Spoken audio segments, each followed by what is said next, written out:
though. Well, it also if you're an Ambrose fan, you kind of saw it coming because the hug. Yeah, the hug. Nah, but Yeah, not putting the bag over his head though. The bag over his head. But, Oh yeah, not the remember, bag. but remember, Daniel Bryan's vegan and all that shit. So it's more than just putting the plastic bag over his head. It's plastic. Daniel Bryan was choking like Joe Burrow choked today. Hey, That good. shit was crazy. Good. Daniel Bryan won crazy. his match yesterday. He won his match. Nah, but in fairness though, when it comes to John Moxley and them, like when I saw him like come out, because my whole thing was, if you notice, they always, even though they're still the Blackpool Combat Club, when all of them were like true heels, Daniel Bryan was still a face. No black people in it, by the way. Blackpool Combat Club, no black people. You know, it's kind of crazy, kind of wild. If you ask me. Yeah, crazy. But They need some color in there. Need some color in there. When all of them were heels, like when Claudio and all of them were heels, Bryan Danielson was still a white meat baby face over there on Collision. Yep. So I was like, the fact that you guys are still a group is, so it's like, it's kind of like the turn that definitely took too long to happen, in my opinion. Like, I just think this should have been happened. But hey, We got our shoot in the track. you know what? I think if William Regal was still in the company, I think this feud would have been happening. I think that feud was on the horizon, but William Regal left. I think if that still would have been there, Oh yeah. and I think he would have chose Moxley's side. I forgot Regal was in AEW for a hot second. That was weird.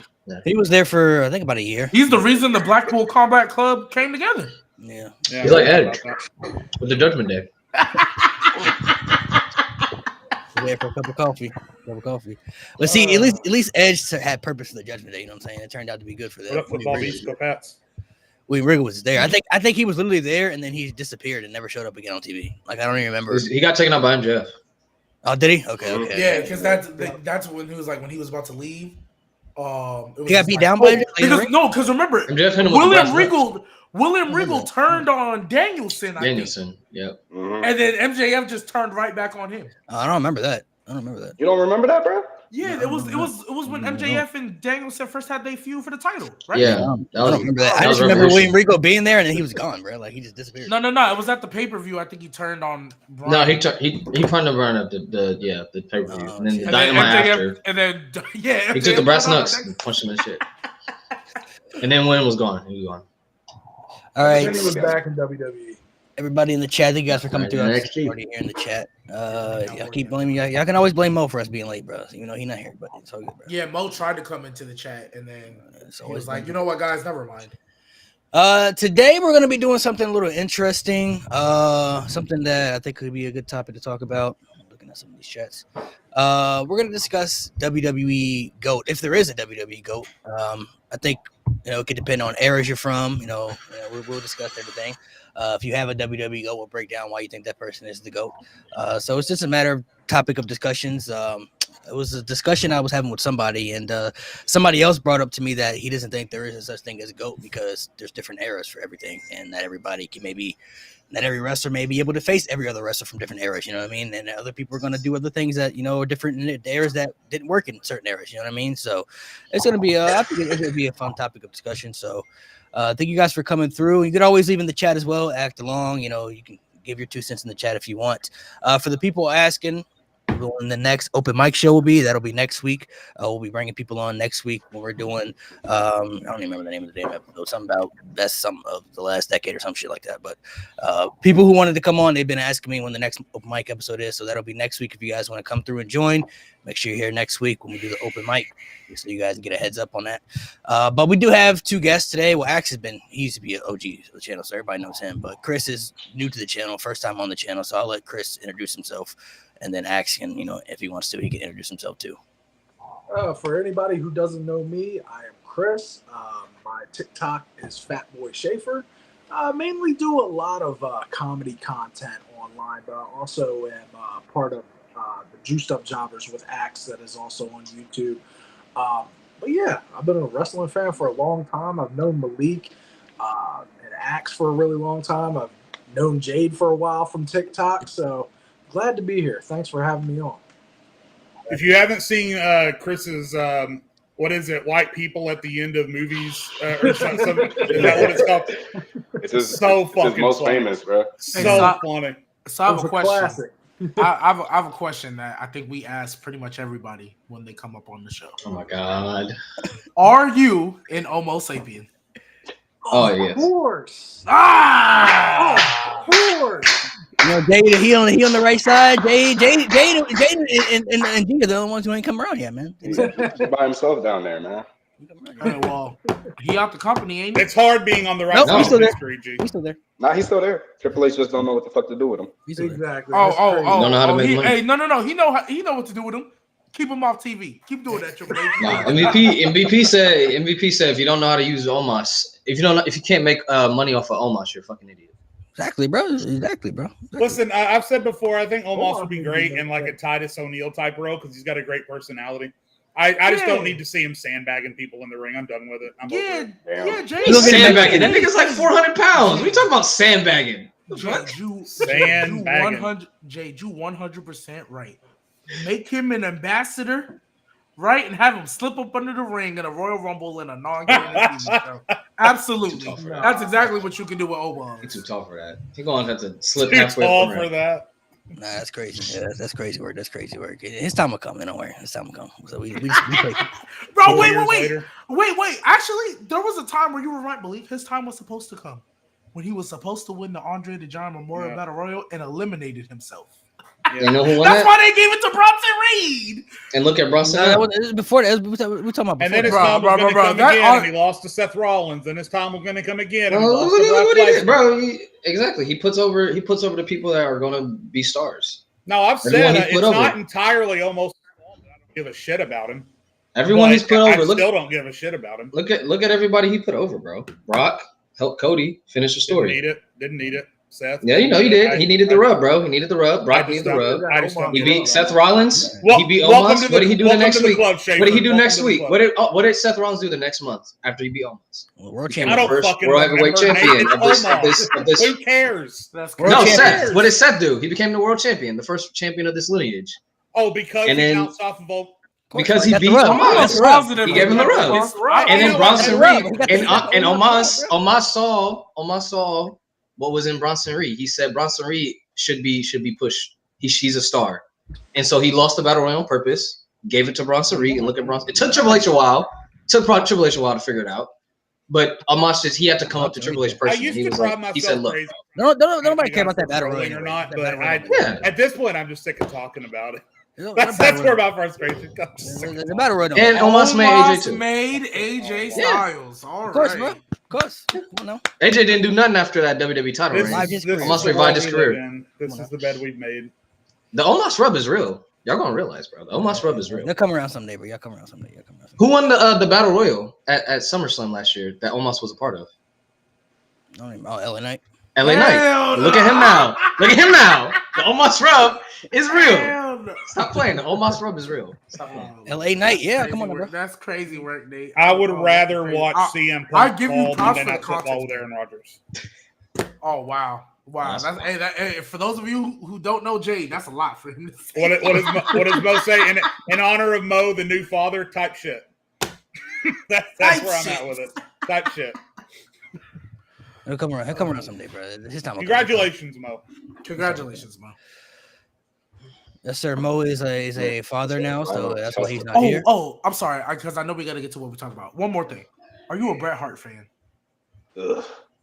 Yes. Are you a Yes, Bret Hart yeah. fan? I like this guy. I like this guy.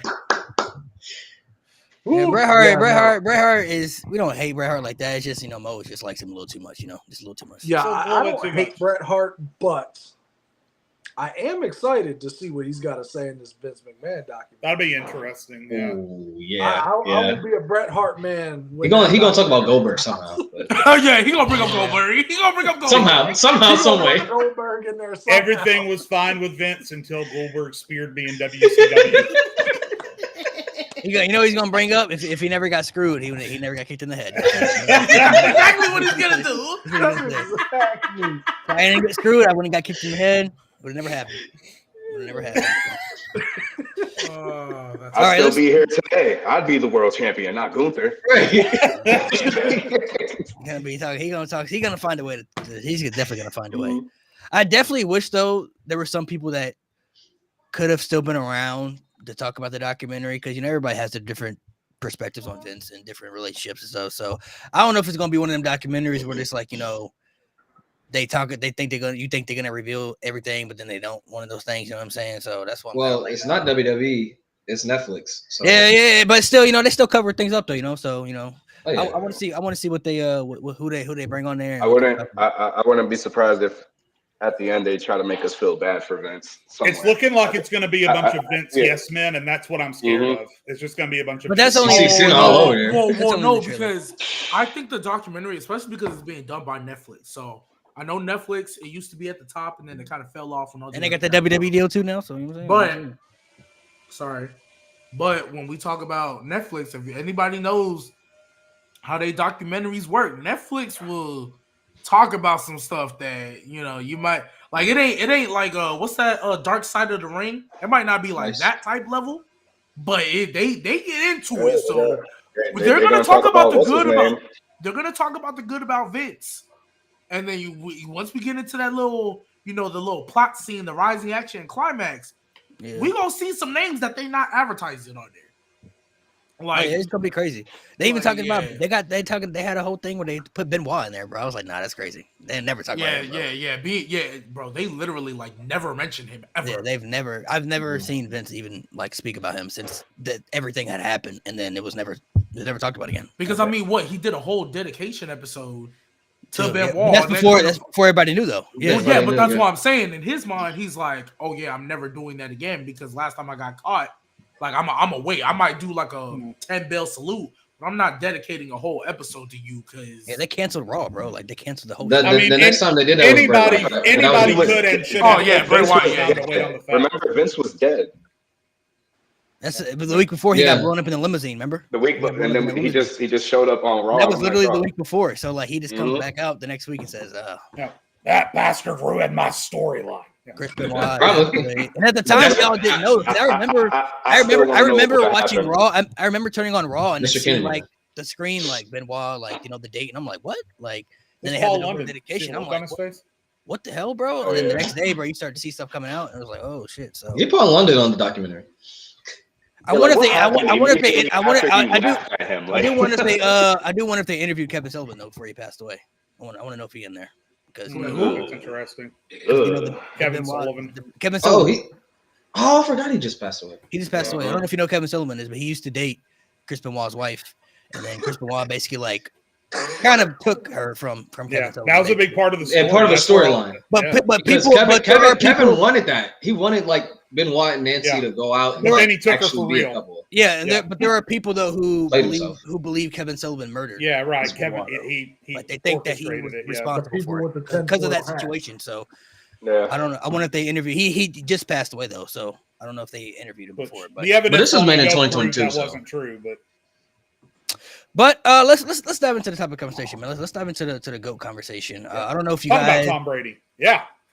I don't know if you. I'm not gonna lie, Jay. That's dead. But we can talk about that another day. Let's get to it. That's dead. Okay, move on. Shit, I don't know. Yeah. That's what I said. We can get to it another day. You would have thought Tom Brady was playing today, bro. I'll tell you that for sure. Because I don't know if they were doing out there today. But I don't know if you guys unanimously. I don't know if you guys have a GOAT in your mind, like who you believe the WWE GOAT is, or if you maybe don't believe there is one GOAT, maybe there's multiple GOATs of different eras. That's why we're going to talk about this topic of discussion, because I do see both sides to it. I do understand that eras do play a factor, and that could be basketball, that could be football, that could be wrestling. I mean, that could be anything, boxing. Eras always play a factor into it, depending on what era you're from, because you always get the OGs before your time will defend their era, things we didn't see, and then of course we're going to defend our era because that's our era that we grew up in. So do you all believe there is such thing as just one GOAT in wrestling, yes, specifically WWE, or is there different eras that makes a GOAT? No, I have a hard, firm stance on who I believe the GOAT is at this point in time. We can talk about it later, but you can say that. Okay, so here's my thing, because there's a lot of things that I believe if you're going to name one. Because I think saying there isn't one, honestly, is a little bit of a cop-out. Because it's opinion, right? I'm not. You're right. When I name my GOAT in a minute, I'm not stating that as fact. It's just based on what I believe goes into making the greatest of all time. When I think about that, this is the person I think of. But what I think about is obviously accomplishments. Number one, first and foremost. Number two is longevity. How long did they do it, and how dependable were they in doing it? Number three was marketability. how well did they carry the company, and how important were they for the company. And when you stack all of that together, in my opinion, there's only one name that comes out at the top, and that's John Cena. John Cena is the GOAT. And because you could throw out other names like Stone Cold Steve Austin, but he didn't have the longevity, right? Right. You could throw out names like Ric Flair, but he was very selfish and he was very politicized behind the scenes, and he was one of the best. We're talking WWE too, of all time, right? So, but if we're just talking WWE, which I take to be the point of today's conversation, John Cena is the greatest WWE wrestler that ever laced up a pair of sneakers. I almost said sneakers. And I don't think it's debatable. You look at everything, the 16 world championships, the Make-A-Wish stuff, the countless movies that he made, the length of time that he did it, the number of WrestleManias that he carried, the matches with The Rock, and later on in his career with The Undertaker and everything. Royal Rumble winner, Money in the Bank winner, everything. John Cena is the GOAT. And if you're going to try and argue that with me, it's going to take a very, very big argument. That's a good argument. John Cena definitely is in that conversation, without a doubt. Which is crazy to say now because 10 years ago nobody wanted to put him there because they hated him so much. Nobody would have said that 10 years ago. Now he's halfway gone throughout his career as far as like having one foot out the door, one foot in the door still, and he's more beloved now than ever. John Cena is a very good answer. I definitely think people have to understand too. There's different levels to being a great superstar and then being the face of the company. Not everybody is going to get labeled the face of the WWE, right? That doesn't go to everybody. You look at a Triple H, Randy Orton, those guys were great, but they were never really the face of the WWE. You know what I mean? Like they were top guys, but not the face of the company. You know what I mean? So John Cena is a great answer. Nate, what did you want to say? Something you said something about different eras, so I'll let you speak.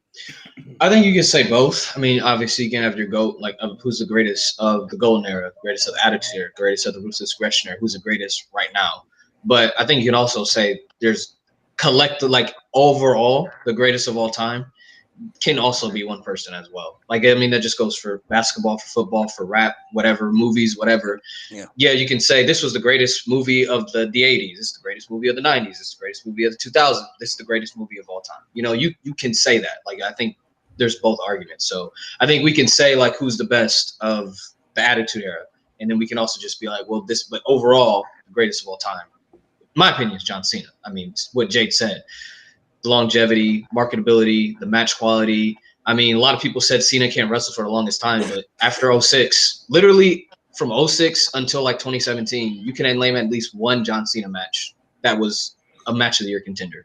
I don't believe that there was a single year after 2006 that he had dude can't wrestle at all. Like those accusations were made up of people who just wanted to throw everything at Cena because they didn't like him, just because he wasn't Stone Cold, because he wasn't The Rock. That's literally why they didn't like him, because he wasn't the people that they grew up on. Yeah. Or he wasn't Chris Jericho or Christian or whoever the fuck was like the great in-ring technician workhorse, those guys are great, but at the same time, Cena just never, like, he had great matches. He always had great promos. Like his promo ability, his aura has always been there. Like from like I said, 2006 onward, like Cena was a star, and all the hate was like forced. Yeah, he had flaws that he fixed over time, because that's what you do as a performer, as an athlete, whatever. But throughout his career, like when he was the face of WWE, like he was the face, and like he checked literally every single box. Did he have bad storylines? Yes. Were there some corny things that he said? Absolutely. But that had nothing to do with Cena himself most of the time. Like, yeah, him beating Nexus. All right, Cena, you could have did that. But overall, like the bad stuff about Cena was really just the creative. Like a lot of people, his character, I will say he has the most consistent character we've seen, never changed, for good and for bad. I think there should have been a point where his character should have changed, but I understand why they didn't change it. But again, that goes to creative. Everything Cena did, he did it right, and he did it to the best of his ability. He literally carried that company for like 20 years, like for damn near 20 years, like 2006 to like you could say 2017, like he was carrying that shit. Even when they tried to push Roman, they kept going back to Cena. Yeah, they went to Lesnar too, fuck him, but they were constantly reaching back for Cena and he's still today a household name, and they're doing a one last tour of Cena because his name still holds value. He still brings, even though he's not in his prime in ring, he can still create a great story with just promos. He can come back and cut a promo for 4 weeks straight and build an amazing story and have an okay match. He can have an okay match because his body can't do what it used to do. Yeah, but the longevity. I think I think he's the greatest. There's a lot of factors that play into it as well. Cena is, like I said, definitely a great answer. I definitely, when you look at eras, everybody can stick out on different eras. To be honest, I mean, like you said, Stone Cold, I think, is in the conversation too, but the longevity hurt him because of the injuries and stuff, so he was never able to reach that peak. I think Rock is probably the biggest star wrestling's ever had when you put in Hollywood and wrestling in general. I mean, the box office value that he brings, he's the biggest star in wrestling history as far as when you combine both. He's created some big matches. Shawn Michaels, obviously, I think he's the greatest performer that WWE's ever had, and he had two different peaks. He had a peak during the 90s and when he was top guy, and then he had a peak where he never even had to really touch a championship, where he could just put on great matches and provide great stories. So everybody has different peaks, and I think if you're going to match longevity and stuff, there's only really one other guy that comes to mind that can really match Cena, and that would be The Undertaker. Mm-hmm. That's the only other guy that can match Cena with the longevity. Taker, ever really the face of WWE? You could probably say no, but greatest character the company's ever seen. The dedication to the character was crazy by itself. Was a real company guy, too dependable, just like Cena. I mean, how many times this guy battled through countless of injuries? How many times did he come back from injuries? Probably even faster than he was supposed to. The WrestleMania streak itself sometimes was even bigger than the world title matches on WrestleMania. So I think if you're going to compare that, I think Taker would be the only guy that could really, man. Of course, the later years, once he got older and stuff, it was hard to watch because his body was giving out and his heart was still in it. But, obviously his body was fading away. But when you match up Cena as far as longevity, as far as being the company guy, the matches, the accomplishments, I think Taker would honestly be the only other person I would put. And let me respond to that real quick because Taker is my very close number 2. Undertaker overall is my greatest of all time, if you encapsulate everything into it. But when it comes down to specifically talking about the impact they had on WWE, John Cena edges them out. And there's two things that break the tie for me. Number one, it's the accomplishments. Even with the WrestleMania streak, John Cena just sweeps The Undertaker on accomplishments as far as titles and things like that. And then number two is that even though John Cena is still technically doing stuff right now, when it came to understanding when it was time for him to step aside, he did. And The Undertaker didn't. And ultimately, I believe that it hurt The Undertaker's legacy that he kept coming back for these Saudi Arabia matches because every time he came back for one, he looked worse than he did before. And money. It came down and we got the boneyard match or the graveyard match or whatever it was, and that helped a little bit. But that always hurts The Undertaker in my eyes is that he waited a little bit too long to go away, and that hurts him in my opinion. Can I comment to that real quick? No, and it's not specifically towards you, Jay, because I get your reasonings and stuff, but it's just like overall, right? I think when you look at how long has The Undertaker been wrestling, or just anybody, if you got a decade, 20 plus years, especially when we talking just WWE, 30 years, bro. Yeah, so in the same company, right? If you got, because that's what we're talking, all WWE. For me, especially because even though those matches were bad, the Saudi match was bad, and the Roman one, he couldn't move, right? Like, I know it's years after probably when he should have retired, but I just look at that as one match. You know what I mean? The Saudi match is one match. The Roman match is one match. So when you look at those, me personally, I don't hold it against like Taker or just anybody like for them last ones against them too much when I'm ranking all time, because it's kind of like the good outweighs the bad. And for me, especially specifically talking Undertaker, there is way too much good, great, and phenomenal to outweigh that one historically bad. And honestly, like when I look at that historically bad, I'm not even really putting that on Taker. Like the Roman one, yeah, you had a bad hit. The Roman one, yes, you had a bad hit. The Saudi one, that was Kane and Shawn. I put that on Kane and Shawn for real. To Goldberg, absolve I put Taker that. of all guilt in that situation is a little bit off. Here's the thing. The thing I don't think it's all. I think he has part to blame, but like I look at Shawn But and Kane as the ones, like especially Goldberg. Goldberg to me, that's all Goldberg. But here's That's the all thing. Goldberg. The issue is Taker. That was his choice. Vince was ready for Taker to retire whenever. It wasn't like Vince was literally like, "You're going to wrestle this match, or I'm never going to like book." Like he wasn't like putting a gun to this man's head. Undertaker was willingly going out there because he never felt like it was the right time. It would be different if Vince was like forcing his man to keep going out there and making. It's like, "I'm not done with you yet." Damn, like no, like Undertaker willingly would go out there. He had a shitter, and he'd be like, "Fuck. All right, now let me do this again, like 6 months later, and try again." Like he kept doing that, and to me, not knowing when it's time, that affects your legacy. Like, I think in any aspect, like anybody who just like, dude, your time's up. Like a lot of people say like Eminem's the greatest, but then they'll hold like his latest stuff because like it just doesn't hold up, and it's like, dude, like you're not the rapper you used to be. Like for the longest, people was like, all right, bro, it's time. So like it could be the same with wrestling. Like you should know. Like and I hear y'all's point, and I'm not saying y'all's point is wrong or anything. It's just like for example, even with all that, like obviously I agree with y'all. By the way, Cena is my GOAT because I don't think Cena, in my opinion, has many bad. Like I think he has like a moment or two, but I don't think he's had like a year where I'm like, Cena, come on now. Like that honestly for me, that alone right there is like, boom, you're the GOAT, right? So I agree with you, but let's just say in an alternate universe, we're not talking Cena, right? Or we're just looking at everybody in general.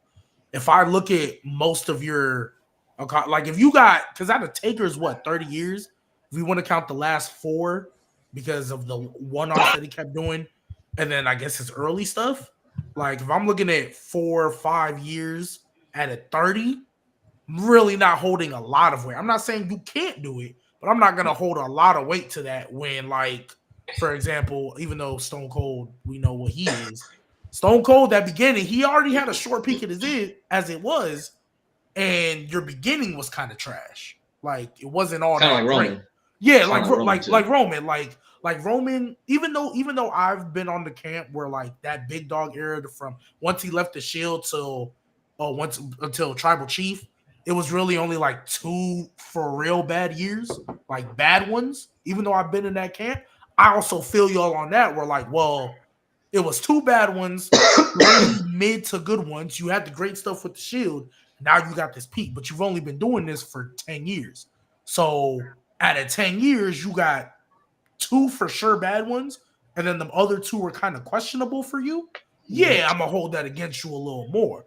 You know what I mean? Yeah. So I get y'all's point on it. Like Jay, that's why I wasn't specifically coming at you. I understand why y'all do that.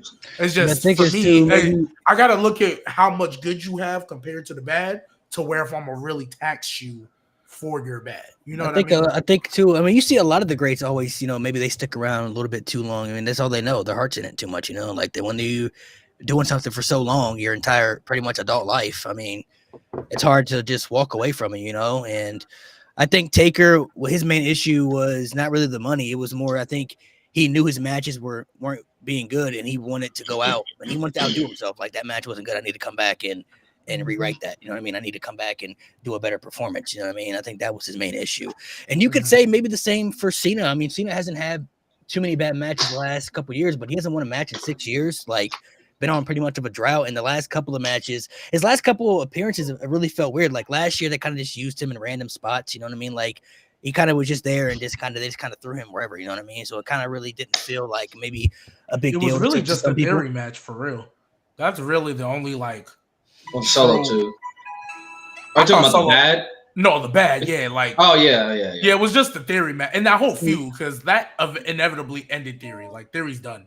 Like, he still hasn't recovered. But Solo, still saying like, yeah, he bounced. I don't know. I mean, I don't know. But then like, okay, I'll say it like this: like, does John Cena to y'all still feel like John Cena though? Like that we know. Like when he comes out, like you get excited, but does he still feel like that? Yes. Yeah, because he killed in that promo. That's all. In you a need promo, right there. yes. In a promo, yes. No, the pro. I'm saying as far as like the pizzazz, like when he has a match, you know, he's Well, I advertising. think- I still well, I feel think- that like Not a I match. think if not the I match think if because of Cena, the I think if Cena was even, I think if Cena was still there all the time at this age, I think he would feel that way. But at this point, we know Cena just shows when Cena just shows up, it's to put somebody over. But There's Cena also still a feels like big Cena. difference. There's also a big difference between mid matches and dangerously ugly matches, and that's what the Undertaker was consistently throwing out after his first retire. Dangerously ugly against Rusev, dangerously ugly with I forgot Goldberg, about Rusev. dangerously ugly in the tag team match with D-Generation X. I can't argue that. There's a difference. Forgot about that Rusev one. I Bury me damn softly, forgot about the brother. Rusev one. Casket match. Damn forgot about the Rusev one. Because who was it supposed to be instead of Rusev? Chris Rusev was the Jericho. Chris replacement. Yeah, Jericho. what is supposed to be No, it was supposed to be Oh. Rusev. Then they switched it to Chris Jericho. Then they switched it back to Rusev. Because Chris Yeah. Jericho did the Tokyo Dome, right? Yeah. Mhm. Yeah. Yeah, but he was in the Royal Rumble anyway. So Yeah, that was his last appearance at WWE, the Royal Rumble.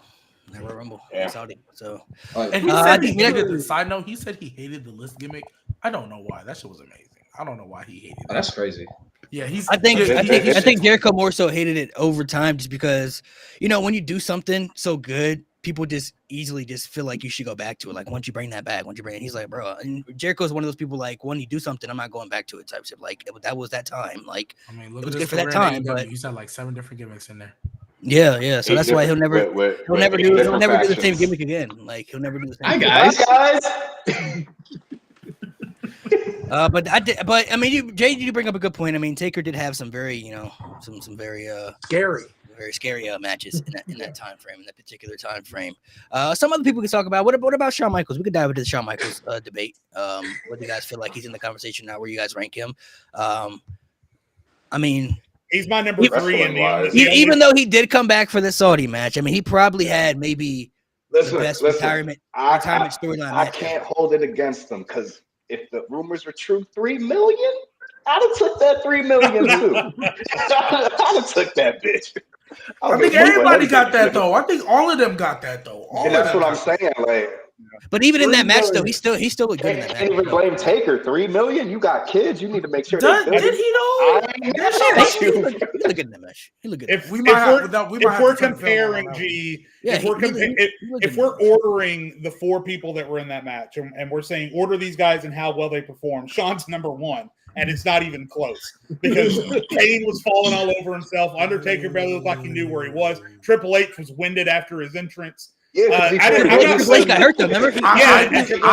He just hurt his pick. I actually Right. disagree because I think Triple H was number 1 because the fact that he was moving like that when he messed up his Well, pec, yeah, was it his kudos. pec or his shoulder? His peck. No, it's This- back. I think Triple H carried that match. I'm not gonna lie. Yeah. I think Listen, Triple H carried that match. regardless of the Saudi Literally. stuff, Sean is my number 3. Literally the only the 2 things again that Cena outweighs. Number 1 is the accomplishments. Michaels did okay for himself. He had a Hall of Fame career. John Cena had 2. He had enough accomplishments for 2 Hall of Fame careers. And then just the break in the middle, the injuries and the politics that Michaels was playing early on. Cena had the one big hiccup moment with the Nexus, but other than that, you didn't really hear about Cena, altering booking plans and things like that. Sean was doing it all the time early on. Cena had his little moments. He had his little moments. Jay, can I ask you a question though? He You had a have couple moments. He HBK had a over couple. Stone Cold. What's that? You have HBK over Stone Cold just because of the 2 peaks? Yeah, because the in-ring ability, and then because of the number of tremendous wrestling matches and not just WrestleMania. I mean, you think about In general, it's general, hard to think about. Man. It's for instance, it's hard to think about matches that Stone Cold had on Raw, right? And to think about that was a great Raw match. But you think about Shawn Michaels, Where were you when we had Stunning Steve Austin though? Like your All right. mind immediately goes. Dropped on his neck. Your mind immediately goes to HBK versus Shelton Benjamin and to HBK versus John Cena and Kurt Angle? and countless great matches. So yeah, Austin's my number 4. We can keep going down the list if you want, but yeah, my top 3 in WWE is Cena, Taker, Shawn. That's a good I, four. so that's a good with four. your logic, Jade, I understand why you have that. So like because me, I always like, when I argue on other podcasts, I always test logic. So by your logic, all right, cool, no issues. Right. Shawn Michaels, though, he said something about Cena having 2 Hall of Fame careers. I mean, Shawn Michaels did the same, though. He had 2 peaks in 2 different eras, No, so. I'm talking. I was strictly talking about the number of accomplishments and titles. John Cena won. Oh, okay, 2 people that have Hall of Fame careers. Yeah. Obviously, But I think- Shawn I Michaels think- has 2 peaks, but the I think- accomplishments wise is not. I think too what also helps Sean's case though too. I mean, you look at his second run, you could say his second run might be better than his first run. And his second run, he never needed to be a champion at all. Never. I mean, he came back and won the world title once, but that was only one time, and he had it for a month. He never needed to be the world champion again. All he had to do was put on great matches, which he did every year, especially at WrestleMania, and just put people over or continue to tribute to the show, which he did. Well, he always to had play really devil's storylines too. Sean did. Oh yeah. Especially during that second run. Well, yeah, and so what I will say, to play a little devil's advocate, right? Nothing crazy. I love it. I love it. You haven't played it in a while, G. To play a little devil's advocate, right? I feel like the reason he was able to be able to not need the title and just have good matches is because of his first run. He don't have that first run, and we looking at him in the second run. Yeah, you're gonna have the great matches, but people aren't gonna hold you in high regard. It's the fact that he was what he was in the 90s. Came back and then was able to still have that peak is why we hold him. But like if it would have just been the second one, we kind of the 90s, he'd be Dolph Ziggler, bro. Now, why does Dolph Ziggler always have to catch strays on this fucking podcast? I was gonna say Ricochet with more accomplishments, but you got it. Don't disrespect him like that. Don't disrespect Sean. Oh my god. Don't disrespect Sean like that. Ricochet who could cut a promo. How about that? I like the Dolph Ziggler comparison better. At least Dolph Ziggler. Hold on. Would y'all say nostalgia is the biggest factor when it comes to better wrestler? To be so I think I'm unique. I think I'm uniquely able to answer this because I'm the oldest one here, which Nate reminds me of on a daily basis. I'm gonna on that too. I'm gonna say yes for me. I'm gonna say okay. Yes. Well, so for me it's a no because for me the Undertaker is more nostalgic than John Cena because Undertaker was there when I was a little kid watching wrestling. Cena actually kind of ruled the ropes. I kind of took a break after like 2001, and then I didn't really pick it back up until 2008. I took a long break from wrestling when I was in middle school, and so I am much more nostalgic for The Undertaker, and yet I'm still able to set that aside and say, no, John Cena ultimately had the better career. So it's probably going to vary from person to person to answer the question, but for me, I personally, I'm going to say majority. I mean, nostalgia always plays a factor. I think majority of people always base things off nostalgia. Even though they try not to, sometimes it's hard not to. Like, if you grew up on somebody and that was your idol, it's hard not to put them as your favorite or to put them as the GOAT. I mean, that was your childhood idol. You know what I mean? So, like, you grew up on that person. That could be just for anything, you know? So, I definitely think it does play a factor into that. You know, I mean, it's hard not to. It's hard not to break that nostalgia mold. I mean, nostalgia.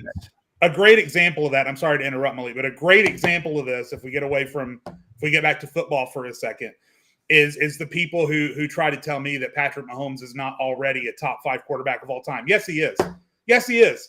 Patrick Mahomes is at least a top 5 quarterback of all time, and maybe more. And then they start, Joe Montana, Steve Young, or even like people like me, Tom Brady. No, I don't care who did it before. I'm talking about right now. And if you set your nostalgia glasses off to the side for a minute, Patrick Mahomes is a top 5 quarterback who ever lived already at this point. So, yeah, it depends on who you're talking about. Obviously, there's a lot of hate for a guy like Patrick Mahomes. There's a lot of hate for a guy like John Cena, or at least there used to be. It just depends on who you're talking about. Well, actually, Jay, that's a perfect segue because what I was going to say, I think nostalgia absolutely plays into effect to most people. And maybe not everybody on this panel, but to most people. It does for most people, though. Because we talk about nostalgia playing a factor. Hey, I'm going to say it again, man. Roman, by the time he's done, is going to be in convos people do not want to hear about. Hey, bro. Be in convos people do not want to have that convo. What did we talk about last week? What was that tweet? That revisionist history tweet? When it was talking about Royal Rumble 2015. It's already started, bro. It's already started. Yes. You're like, this crowd sucked. This crowd was stupid. Yeah. But all right. after this little babyface run, I keep telling people, The Rock was in so many people's top 5 for longest. I don't see why Roman can't be in it. Everybody had The Rock in their top 5 for the longest. You couldn't I think hear a lot of Convo people. I think a lot without of The people forget Rock in it. too. Like Rock and Austin pretty much kind of had the same peak. Like they both kind of Exactly. they both kind of rose in the same year, and then they left not too long after Exactly. each other. So they And kind of so had my the same peak. So and so my thing was, if Rock can be in your top 5, why can't Roman? Because we just talk about peak. Because we just talking peak, right? yeah, Roman this peak, and I give him credit for the Shield because the Shield was crazy. the Shield was that was amazing when they broke that up. Like that was one of the more true why would y'all break? Like they hadn't even really got into their baby phase run. Bro, they was hot. swept They was Evolution. hot. They was They hot when they just broke up. swept They was hot. Evolution. I was there when that happened too, bro. I was there. Like when that Yeah, happened. so that's what I'm saying. Like I give him a lot of credit for the Shield, and then this peak now, especially this baby phase run he's about to be on. I know they kind of put it on pause because I mean, bluntly stated, you lose your uncle and your father in the span of however many months it was. Yeah, I take a pause too, right? So like I get it, but once he comes back, the match he's gonna have with The Rock, honestly, The Rock. Hey, I'm gonna give The Rock credit. He's gonna establish 2 GOATs. Is 3 really? He's gonna establish 3 GOATs in his career. The Stone Cold feud kind of established Stone Cold as that top notch. I think the Cena feud kind of put Cena finally in that upper echelon tier, and he finna do the same with Roman. I'm not gonna lie. I'll give Rock credit that. He finna do That's the the same with only Roman. person he losing to, bro. He's losing to nobody else but Roman. I think too, if you look at it too, I mean, Roman Reigns got 3 Hall of Fame careers, bro. He got the Shield, the Bloodline, and himself. So, I mean, Yeah, regular Roman would be Hall of Fame. It would just be lower tier, but he'd be Hall of Fame. No, yeah, but I'm saying he got 3 Hall of Fame like careers already. Like he'll be in the Hall of Fame probably 3 times because the Shield's gonna be in the Hall of Fame. The Bloodline itself will probably be in the Hall of Fame. The Bloodline and then him. Oh, and then him himself, yeah. So he got 3 Hall of Fame. Dang, and I'm not gonna lie. That's a good call out. Yeah. Yeah, I'm not gonna lie. You could argue each one of them, like faction wise, the Shield and the Bloodline can be argued like top 5 factions both. Oh yeah. I think too. So when you look at the good and bad for Roman, we talk about the bad, right? Like the Shield was really good. He started off because Roman's realistically never really been in a bad spot in the main roster career. He debuted in the Shield. They was hot for 2 years. Immediately after the Shield broke up, he wins the Royal Rumble. He's in the main event of WrestleMania. So they instantly knew that they wanted to make Roman Reigns top guy, right? But the problem is basically what Cody Rhodes is right now, as far as babyface wise, they wanted that to be Roman Reigns. They wanted him to be that belovable babyface that the fans can gravitate towards to and be that superhero. But the fans they weren't feeling it. They rejected it.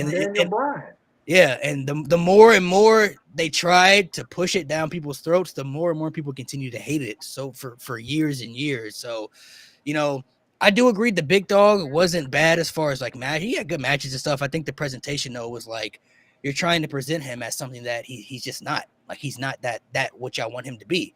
You need to kind of let him be what he needs to be and kind of take that leash off him. And I feel like once the pandemic came around and Roman Reigns was able to finally get off that leash and do something that he knew would work for him, I mean, he never looked back. Like I said, we're talking about the peaks. I mean, the Roman Reigns peak as far as the Tribal Chief is some of the best storyline stuff I've ever seen.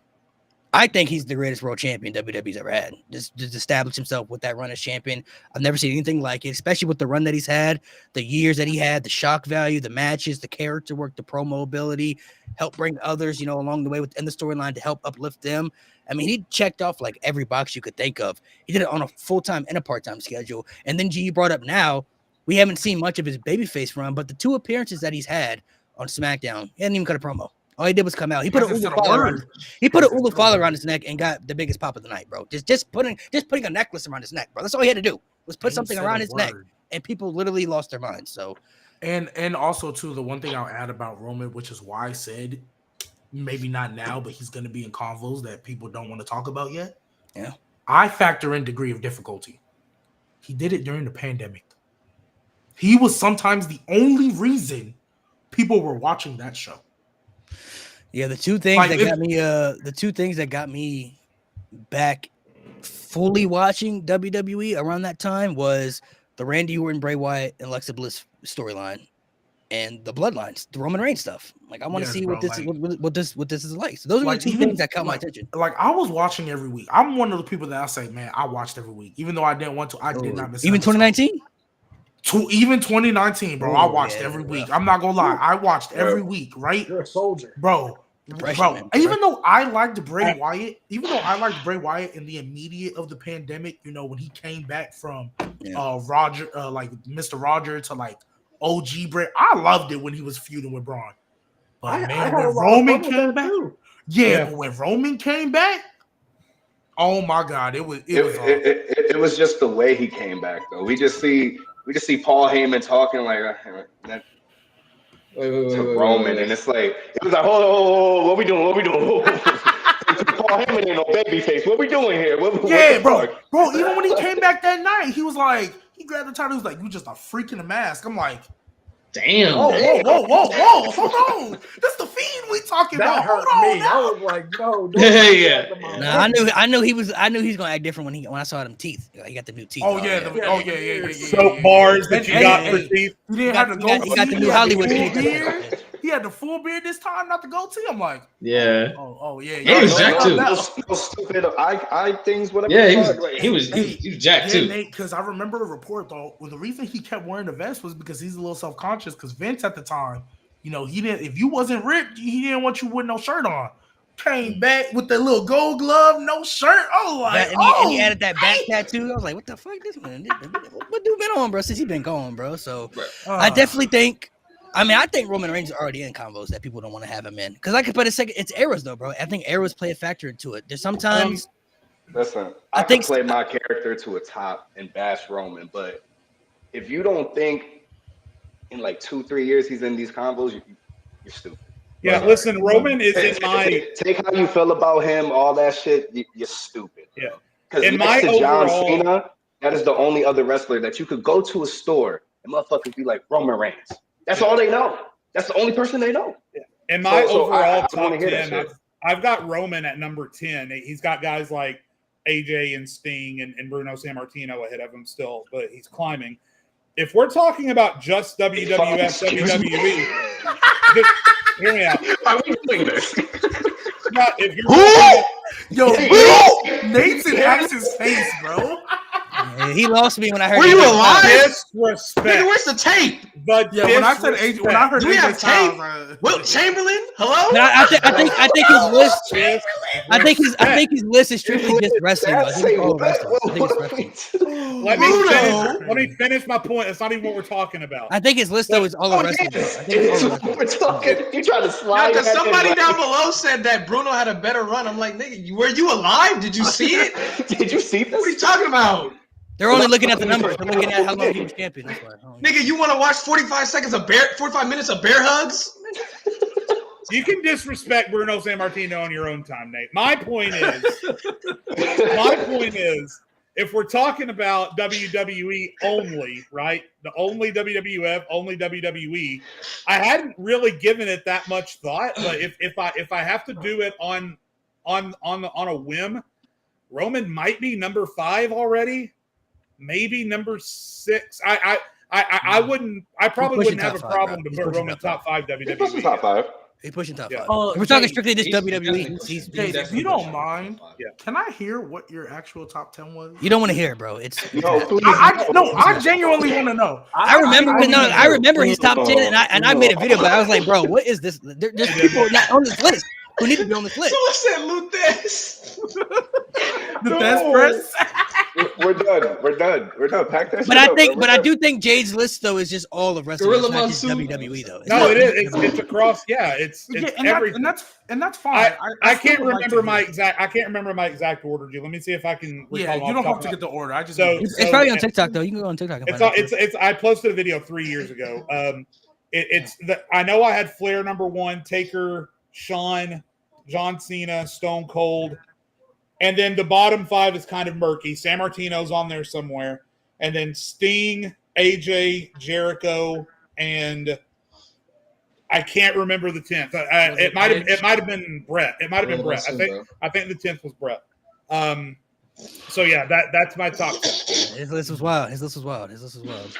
And now that he says this list, I remember that fucking list, bro.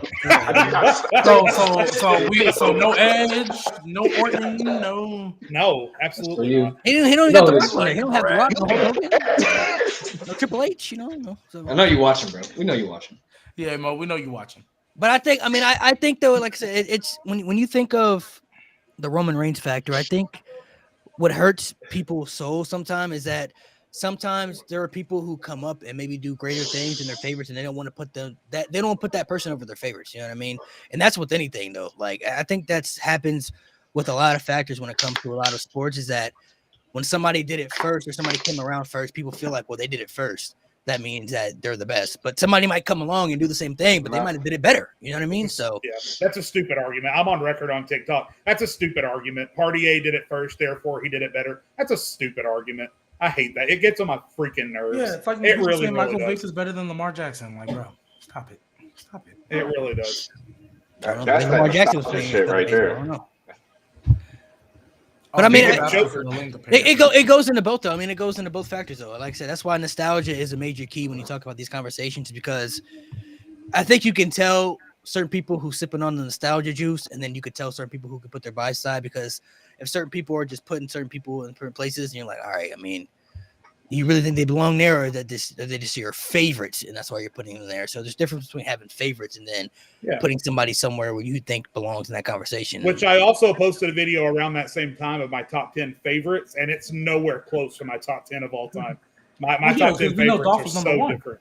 Dolph is number one. Kofi's on there. Adam Cole's on there. Asuka's on there. DDP is on there. Yeah, it's a pretty eclectic list.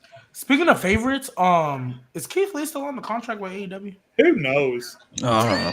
Can we talk about contract, please? Because I need Bronson Reed versus Keith Lee.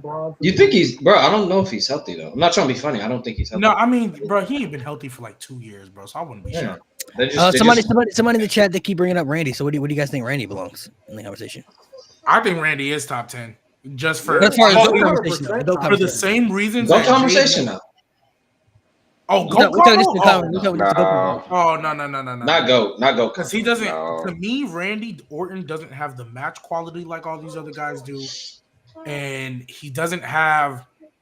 It's gonna sound weird, but I don't think he has like the star power that these other guys do. Even though Randy Orton, everybody know the RKO. It's always a meme. Watch out! I think he appeals to the casual, but I don't think he's ever really been. Here's the thing. Cena level. Taker level. They won't. The reason why Cena was the face, like the guy they will always go to, and Randy was always in top programs, and like you always got to have something for Randy Orton to do because it's Randy Orton. But no, like unless people were injured, Orton was never the focal point of the WWE, unless it was for like the Authority, like he's the big bad villain. Like okay, this is for like 6 months in 2013 till 2014. Then it's off to Evolution. Then you put over Roman. But with like Cena, obviously, like he still like was a focal point of WWE, and he would like even after the Bray Wyatt stuff, they had something big for him. So Randy he's a big name in top 10, but go. And Randy suffered from wrestling in the same timeline as John Cena, honestly. If Randy Orton hadn't wrestled at the same time as John Cena, he'd probably be higher up on the list. Yeah, I think. Low-key, I don't know if he would though. Now you're just talking crazy. Well, here's my thing though. If we really think about it, let's really think about it. I thought about what it. era does Randy Orton like? If he's not in the era of Cena, what? You don't think Randy Orton would have killed in the Attitude Era? Menace heel Randy Orton. You don't think? I was thinking if Cena wasn't wrestling. That's what I was. Yeah, that's what I was thinking. Take Cena. Take Cena out the original point. If you take Cena out the Root of Aggression era, Randy's definitely the face. Okay, fair enough. Rock's gone, and they're not going to invest in Batista. Batista was in his 30s. They're not going to invest in him like they would Cena. Randy was like 24. Wait, at the time when it was Cena, you don't think at the time when it was Cena, Batista, if Cena's not wrestling, they would have put they love Randy. They love. I'm not saying they don't. I mean, if Cena was not there, they tried to, bro. They worked. They tried. Yeah.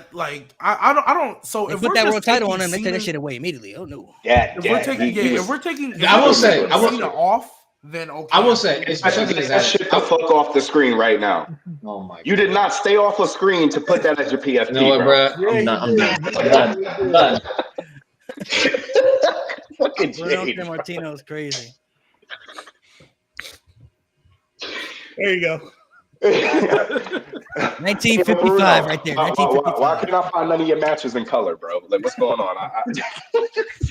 So Somebody what you're also saying is brought up. Bruno Sammartino brought up is Triple Will H. What do you guys? What do you guys have Triple H? What do you guys have? You know what's so funny No, about Triple H? slightly for me? overrated. You know what's so funny about Triple H for me? I feel like, and this is gonna sound so nasty, and I don't care. I feel like people are gassing up Triple H more for what he did for NXT than he did as an actual wrestler.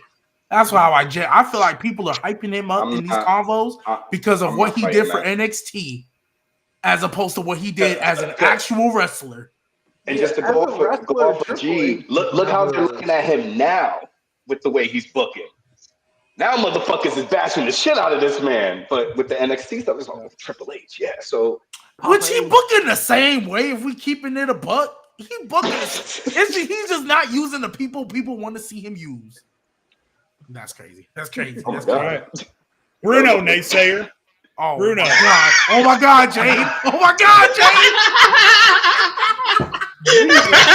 Oh my God. Do you think it was popping off, G? Do you think it was happening? He don't got the do-rag. He don't got the do-rag. Relax. He got the do-rag. Yeah, if you got the new right, gonna be different. We can G thought it was going down. Jade. I thought we were getting canceled. I think what holds guys. I think what holds guys back like the Ortons. You could say maybe the Triple H's too. Like those guys were big stars, but like you said, they were never on the Austin Rock Cena level as far as their star power. Like the people the company is centering around, like as the focal point of the company. And the thing with Triple H too, if you just remember the Reign of Terror, if you lived through that and watched that, just because of that alone, I can't realistically put him anywhere in my top 5 GOAT conversation. And a lot of people hold that against him. But the Reign of Terror, you think it was really that bad? When the man refused to lose, yes. And when you look at it yourself, if you look at one thing I always think back to is that match with Booker T. And that whole build, obviously, creative aside, it's not his fault. But nah, he had to say in that. I feel like politics does play a part. Yeah. And the whole build-up, we know it had very, very bad undertones. it's people And like then you. for him to still win, and not only did he still win, he hit his finisher. It took like 26 seconds to make 27 seconds So- you had to pin him, yeah. So when let me. everybody was dying for that. That was like a point where everybody was dying for something. Yeah. And let me build off of that because here's Straight what knocks ass. Triple H down the list for me is that you remember at the top of the podcast I said that marketability went into it, right? Yes. And you cannot ignore that Triple H was in a lot of very problematic storylines. And so you had that, you had the Booker T thing, you had Katie Vick. Not only did you have Katie Vick, but before that, D-Generation X was marching around in blackface in the ring. Before that, Triple H was having women whip out their knockers on live television. I mean, the marketability for Triple H was he literally was in a storyline that he got a woman so pass out drunk that he could marry her through a drive-through. Triple H That's Vegas, baby. was in a lot of Okay. Did you say that? Do not Vegas, go to baby? WrestleMania in Vegas. Y'all stay away from WrestleMania next year. Y'all stay away. We're getting canceled today. But anyway, Triple H's marketability was never there because he was always involved in so many problematic storyline elements. I do agree with Chris' point. I mean, the Reign of Terror had its flaw moments. One thing that really pissed me off about that era, about that Reign of Terror, was pretty much the end of the era. Not much so like the middle and the beginning, but the end of it. I remember vividly. They had Triple H in a triple threat match with Edge and Chris Benoit. And I think Edge had tapped out and then he got the pin on Benoit as well. So it was like a pinfall submission thing where like it happened at the same time and Triple H wasn't involved in it. So they had to strip him of the championship, right? So they stripped Triple H they stripped Triple H of the championship. And then they created that Elimination Chamber match, right? Elimination Chamber, who's going to win the title back? And he just won the fucking title back after they took it from him, like 2 weeks. Like, what was the point of taking it from him? You took it from him only to give it back to him 2 weeks later, bro. Like, can I add one more thing about Triple H? Why does this man always got to have the longest match at WrestleMania? Storytelling, I man. would- Storytelling. And the longest WrestleMania promo. 35, Storytelling. Watching this damn match against Batista, and when I tell you nobody wanted to sit through a 35-minute match with these two men, nobody wanted it. And it's been the same. It was the same thing when he faced Roman. Seth If you Rollins. look back and you Google He it, he had them the long ass longest match matches. at Bro. Mania That's crazy. multiple times. Bro. And it's the same. You get it year by year. The last couple of years, the Batista match I actually really liked though. I did like that match. It was very long. I liked but it. I did like They that. could have When I cut go 10 minutes back and off. watch They it could've on cut- TV. It wasn't bad, but like sitting there, it was fucking boring. But it's also like this. You're talking about 35, right? Yeah, it was so long. Yeah, bro. and it's also you had like fucking 4 hours of wrestling before then. So it's like, Yeah. who wants to watch it? First of all, who wants to sit through a 30-minute Triple H match in general? But after like 4 hours of wrestling, bro, like Longest entrance, longest. Yeah. I match. mean, you That got the match comment's with crazy. Batista. He had the match with Seth Rollins, Roman Reigns. Those are pretty long too. I hate that Seth Rollins match. Fuck that match. The Fuck Brock that. Lesnar match that was pretty long. The WrestleMania that one was pretty Ding. long. Of course, the Taker match, but the Taker match is slapped though, so those are fine. Yeah. It's like my slap. Like, That Randy Orton match, like, that low key felt long too, bro. That Randy Orton match, bro. That shit felt low key long too. And you know what's crazy? If you look back at the feuds in NXT, like the big like blood feuds, is basically mirroring his matches. Because O'Reilly and Adam Cole, that non-sanction match, I hate that match. It's just 40 minutes, bro. It's just 40 minutes. All his big feuds, the big match is like 40 minutes, bro. Long for no reason. Like I'm glad we don't have them 40-minute main events no more. man's outside, bro. This What's up, y'all? What's up, y'all? Love the view. Love the view. You know. This man Yes, sir. literally just had a baby, bro, and decided to hop this on. man had to escape the baby, Bro. bro. Because Bro, shut You're up. not being no Debbie allegations. He bro. is You're not asleep. being He Debbie cannot be in the Deadbeat- house. now, making no now I got noise. deadbeat allegations. Yeah, Not Mo being a Debbie that's Allen. crazy. Looking like Rey That's Mysterio. crazy. Looking like Rey Mo- Mysterio. Hey, hold on. He's in that house. He can't be here right now. Hold on. Anything will wake the baby up, bro. Like What- he trying to be smart right now. What's better, Bret Hart as a wrestler or Mo as a dad? I don't know. I don't know. Yo, wait. No, What? time out. Yo, Jay just cooked you. Fuck on that. From one pops to another. Welcome to the club, nigga. Someone said Mo in his natural habitat. What does that mean? That's crazy. That's fucking. That is. What does that insane. I'll say what it What does means, that but we mean? might get canceled. What do you mean by that? We're on the verge of getting canceled today anyway. Mo Mysterio. Oh my god. And you be looking like those Debbie alligators. What you want to come on for, bro? You got something you want to say? You popped up in here. He asked- No, I mean I saw you in the comments, bro. You looking like you was enraged, bro. It was Well, first of all, yeah, we got okay. Anyway, we got a Bruno enthusiast, like a Vern Gagne enthusiast. What's going on over here, bro? Jade, what's going on, bro? I mean, he was there for it, right? Disrespect. I mean he was I there. don't He probably was there. understand. Nah, Bruno deserves Jade was there for respect, Bruno, but so he's like Y'all he's make like that. Wilt Chamberlain, bro. Like he good for his era, but like isn't that Plumbers. Kareem? Never mind. We stop. Oh. This coming from a Brett enthusiast. oh We got I don't feel like I need we got to- footage of Kareem's greatness, bro. We got footage of those greatness, bro. exactly. We When ain't come, got when no we footage come, of the 100 we- points. I mean, What? you Yeah, it's crazy. They got a lot of footage from back in those days, but they ain't got no. You got footage Bro, from World War. there You was got footage of footage World of War Babe II, but no Ruth. Will Chamberlain 100-point Bro, game. there was footage of Babe Ruth in the baseball game, but we don't have the 100-point game. Yeah, all right. That's crazy. Wild. Mo, so I guess you could throw in the goat. Do you believe there is one goat, or do you have a goat? I It's think Brett. we know it's good as Brett.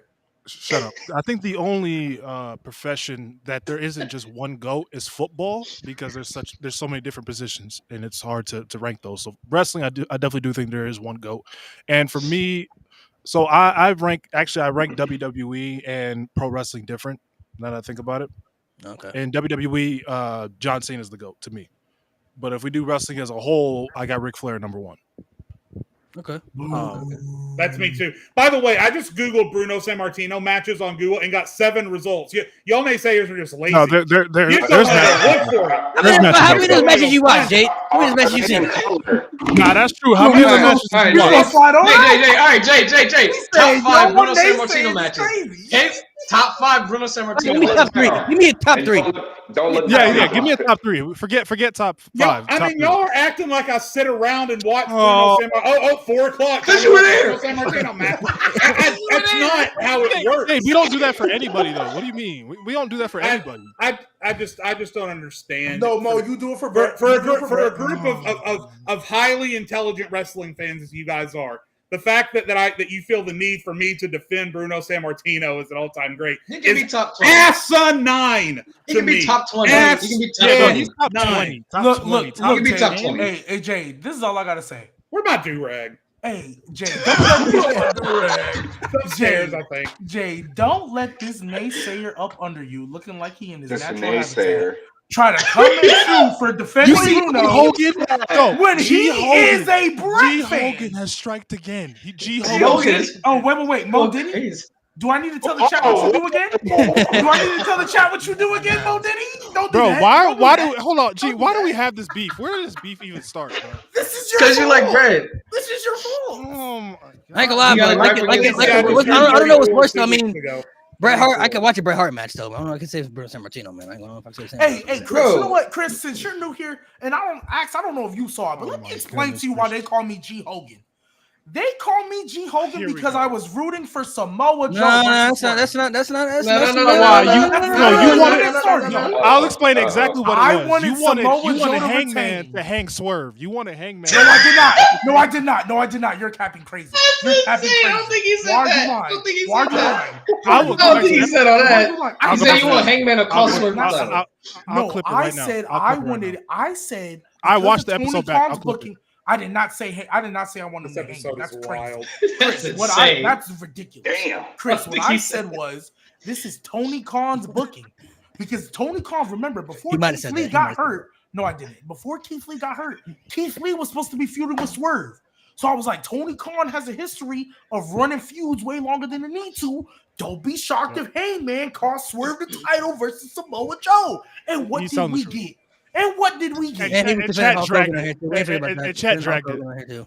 I didn't defend Hulk Hogan. We remember those Skyler Eh, games. That's why they call you G Hogan. But No, they but called me hey, G but Hogan hey, because I couldn't remember Michael Tarver's name. That's why. that black guy, It's more than Michael Tarver too. It's a couple black people. the MMA bank No, robber. it was the hand movement. He said the random black guy. Him. I'm sorry. Hey, it took everybody else to remember Michael Tarver too. No, I remember Random Michael black guy. Tarver. That one nigga. That's No, it crazy didn't. work. No, it didn't. The black guy in the mask. Yeah, he just like whatever the black guy's name is. Whatever that black guy's name is. All right, I guess so. But it started with Samoa Joe, a Pacific Islander. G Ruckus. They call you G Ruckus again, bro. I don't With think- Hangman. His name's Hangman. I don't know So if I, it's started- so I've been watching the Swerve. whole show. I've been watching the whole show, and I just wanted to ask y'all, where does, because even though I know a lot of us don't like him, but the question must be asked: where Yes, does I Hogan know. rank? Where does Hogan rank for y'all? Top 40. That's crazy.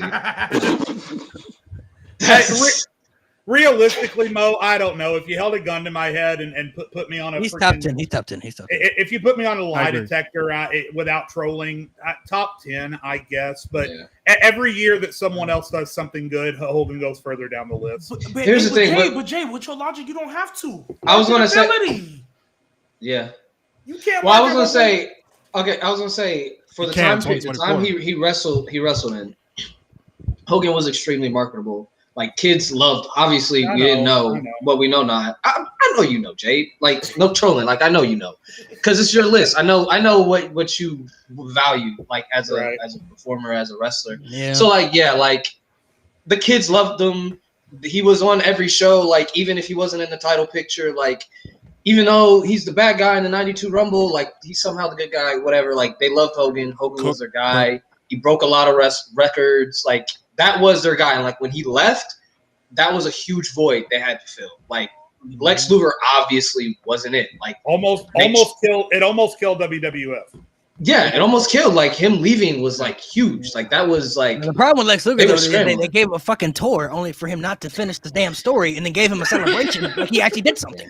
That's what pissed me off. Bro, the They celebration. literally gave him an wild. entire Lex Luger tour on a bus.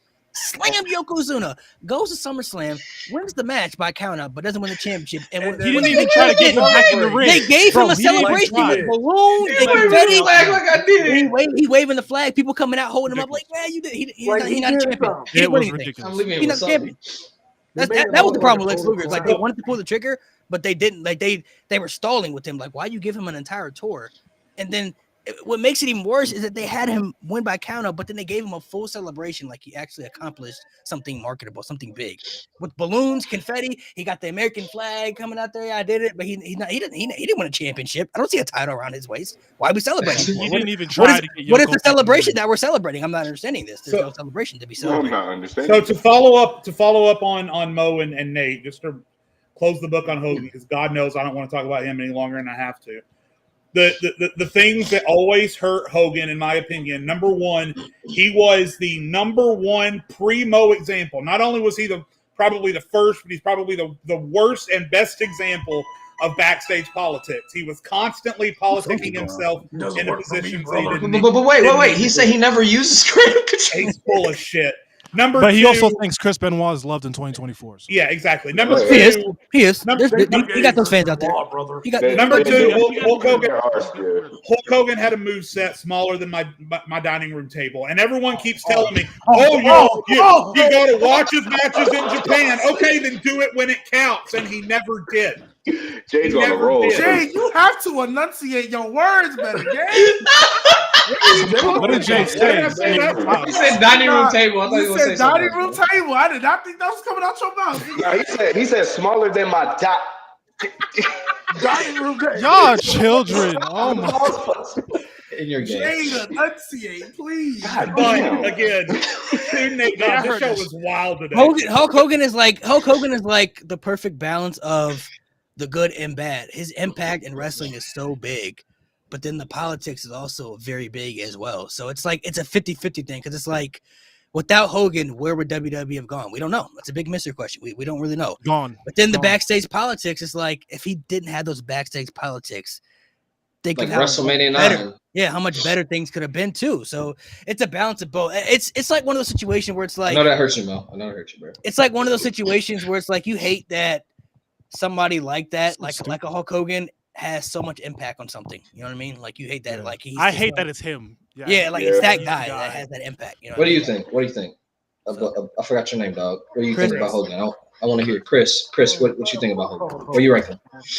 Personally, even before all the shit about him, I could not stand Hulk Hogan growing up. I hated Hulk Hogan.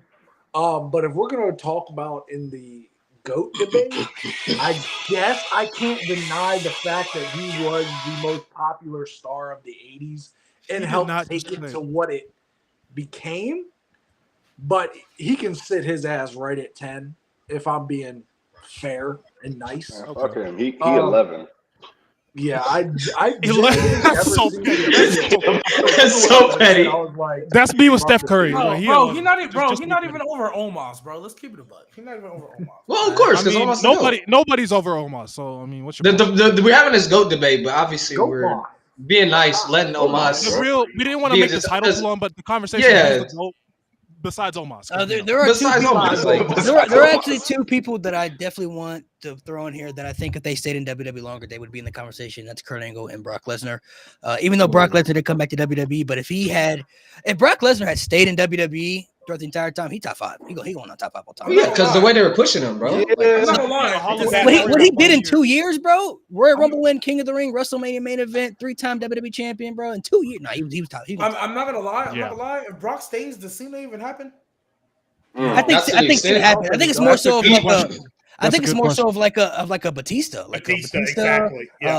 like Yeah. those guys, because Batista was kind of like the muscle that kind of replaced yeah. Brock in that Yeah. aspect. Yeah. I think Cena still would have happened. I mean, would he become that? I think big? Cena takes that Batista spot. I think he moves down to Batista's spot. And Well, Kurt, like- Kurt Angle Batista- definitely too. If Kurt Angle had stayed, I mean, because he had a better career in TNA. So I mean, if he Yeah, had stayed, Kurt, man. Kurt Angle stayed. He'd been the face of ECW. What are we talking about? oh my gosh. Yeah. Hey. That's where he was before he left.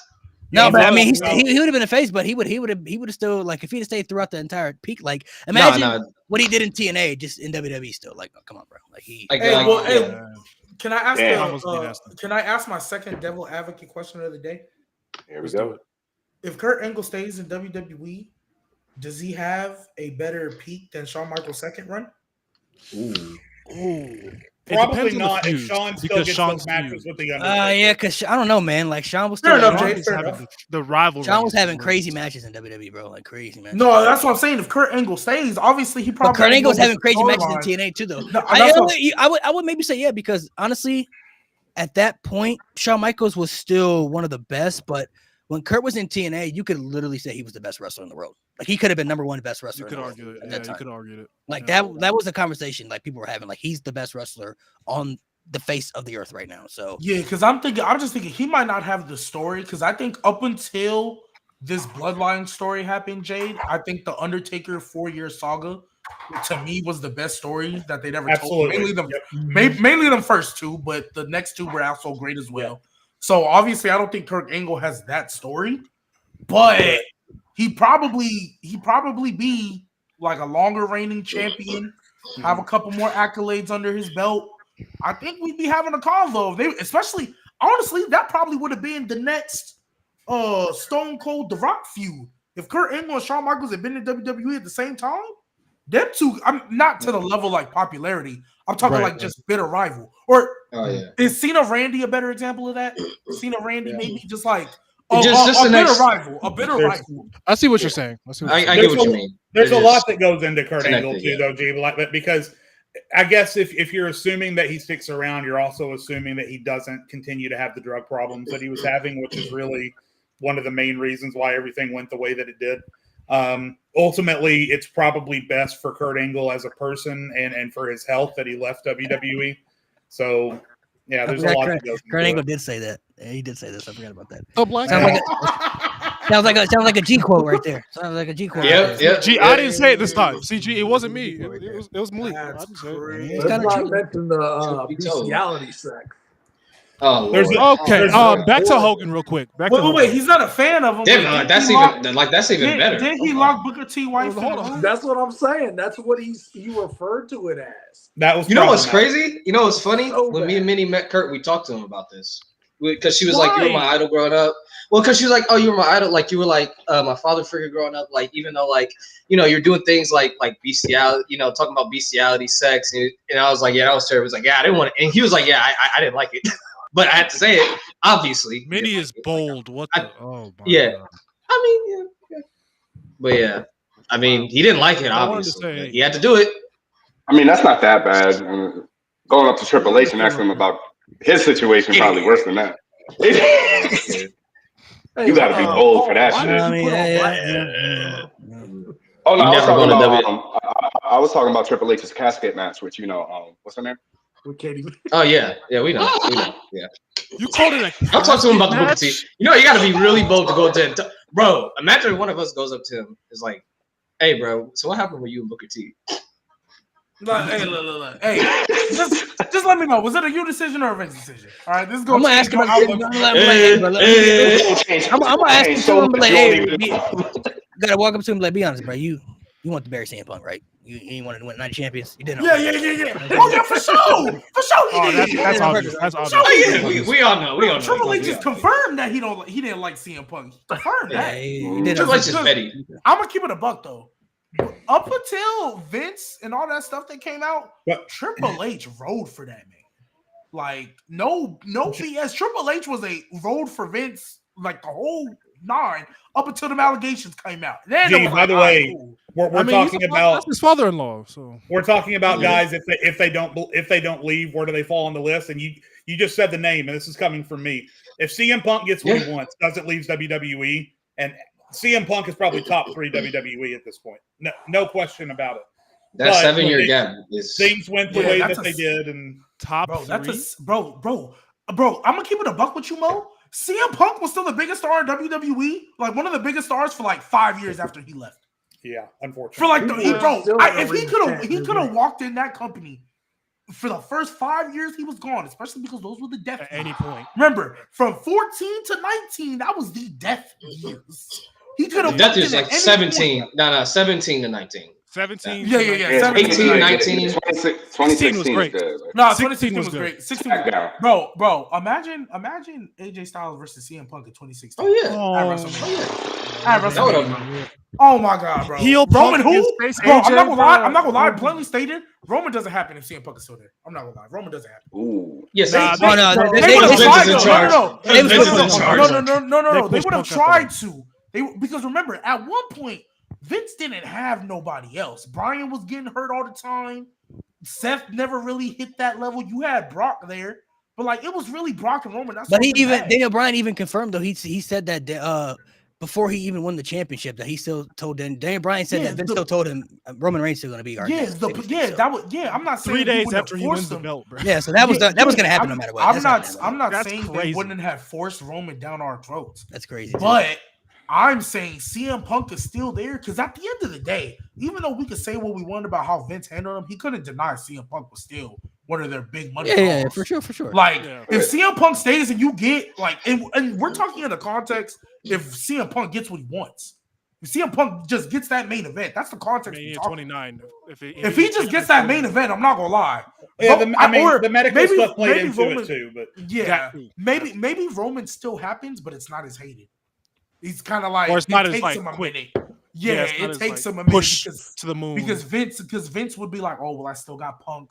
I got Well, AJ now. I Who can- was the one that couldn't beat Punk though? Like when he faced everyone in the Shield, who was Roman beat him? Roman. right? Roman. Rollins and It Ambrose was Dean. could not. Roman could was not the only beat one that him. beat him. But Roman beat him, so like Roman that was that the kind only of gives you like what G's saying. I mean, You It knew would've at happened. that moment. Oh yeah, he's the one. From Right, the Shield that they can was do playing it. the season with him before that, bro. They was playing the season with that. People just weren't looking at it like hindsight, bro. You go back no. to At the time, as soon as they debuted, you knew Roman was the guy. you Roman go was the back one. to 2013. you just saw him and it's like, oh yeah, that's a Vince guy right there. That's a Vince guy. Other Yeah. two, But they had been grooming him like in little spots people just didn't pay attention to. Like you go back to 2013 Survivor Series, sole survivor of that team eliminated like 4 people, like broke a record. Then the Royal Rumble broke Kane's record in that year. You know, eliminated the most people. Yeah. Then the Shield stood out. First year out of the Shield, bro. You know what I'm saying? Royal Rumble win, WrestleMania main event the next year, bro. Like they would waste no time with him. Like Vince knew he wanted Roman Reigns from the start, bro. Especially No. if he telling Daniel Bryan a couple of days after he want to make Roman Reigns the next John Cena. Well, yeah, because he told Daniel Bryan the plan was, which I'm not gonna lie, isn't the worst plan in the world. It's just poorly executed. But after Bryan won that title, I'm not gonna lie, we knew Brock was on the way. We knew it was once Brock because it's the same when show. Brock broke the streak. Brock broke the streak. We knew it was a matter of time. It was Yeah, a- the original plan was the original plan. Brock was supposed to what he did to John Cena. That was supposed to be Daniel Yeah, Bryan. it's supposed to be Daniel. Yeah.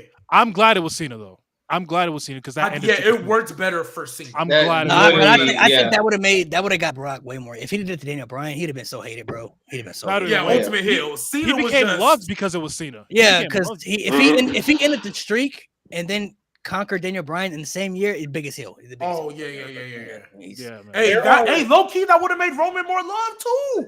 Because they would have wanted to see him take down Brock. Not gonna lie, that Yeah. would have made Roman more love. I think too. And then they the went- thing with Roman, the problem with Roman was the timing. It was just timing was bad because of the injury he had. I think going into Night of Champions in 2014, that stunted his momentum, and then he comes back and they're like, oh yeah, he's still the same. He's still no, because before that he was getting cheered, and then I don't know. They just It was kept just trying the to word. push him It's and the it wasn't word. working. It's a 2015 Royal Rumble effect, bro. It's just the way they That booked it, was- bro. yeah. that was the fatal Ever blow. since That then, was Roman the- Reigns was always Oh, cool until shit. that night. After that night, it was never the same. After that, people never forgot. Roman Reigns is such a the old thing that if a butterfly flaps its wings, it changes something. Yeah, in the butterfly flip. Roman Reigns is the ultimate butterfly effect. He changed everything with the way that Vince wanted him to be the face of the company. So many guys that could have been something more than they were. So many pay-per-views that would have played out differently. So many WrestleManias that would have played out differently. Yeah, And I'm glad that he finally was able to stick up for himself or whatever to do because COVID it took was for a him blessing it in took for the disguise. pandemic to happen for him to leave and then Yeah. probably Nah, say I'm not coming back. Because remember, guys, he was supposed. supposed to beat Goldberg, and even though Roman had a little bit more oomph to him, we knew he was still a babyface. It's to Axel's point. It's insane that the last we saw of Roman Reigns before the Tribal Chief, realistically, he was getting covered in dog food by Constable Corbin on an episode of SmackDown. That's Who insane. was the last person to I pin almost him? quit right there. Who was the last person I to was pin done. him at that point before coming Yeah, back? and then after, bro, it's crazy because we watched that dog food segment. He finally gets his comeuppance or whatever, and then we're supposed to take him serious against Exactly. Goldberg. Yeah. And then we're supposed to take him serious again. Because remember, he came out. I'm not gonna lie, Roman. People forget them 2-3 weeks. He was showing a little bit more heelish tendencies. Yeah. Because I think he was like, They had the dog mascot come out to his theme song. Go like, ruff, ruff, ruff, ruff, ruff. I'm supposed to take this nigga serious? Yeah, it makes you think. It makes you. You talk about that Goldberg feud. Like I noticed he was a little bit more serious. It makes you think like if he was really supposed to like was that like a heel turn supposed to happen eventually, Right. and they were like they just did it without the build with the months towards between. It, yeah. Mhm. Yeah, it makes you think like There are maybe there are because like the four Fiend people- was There are Fiend, four, yeah. and by the way, the Fiend too. There are 4 people that ultimately benefited from the pandemic. Roman was one of them. Yes. Bray was one of them, and then Asuka and Bayley. Everyone else kind of was like middling, trying to figure things out, struggling with it. Those 4, Oh, and Drew. without You could add them, Drew yeah. in that. Drew. Okay, Oh, Drew Drew. top 5. Yeah, Drew. So Drew was doing it. without those 5, the Thunderdome era might have been Roman Reigns fabulous.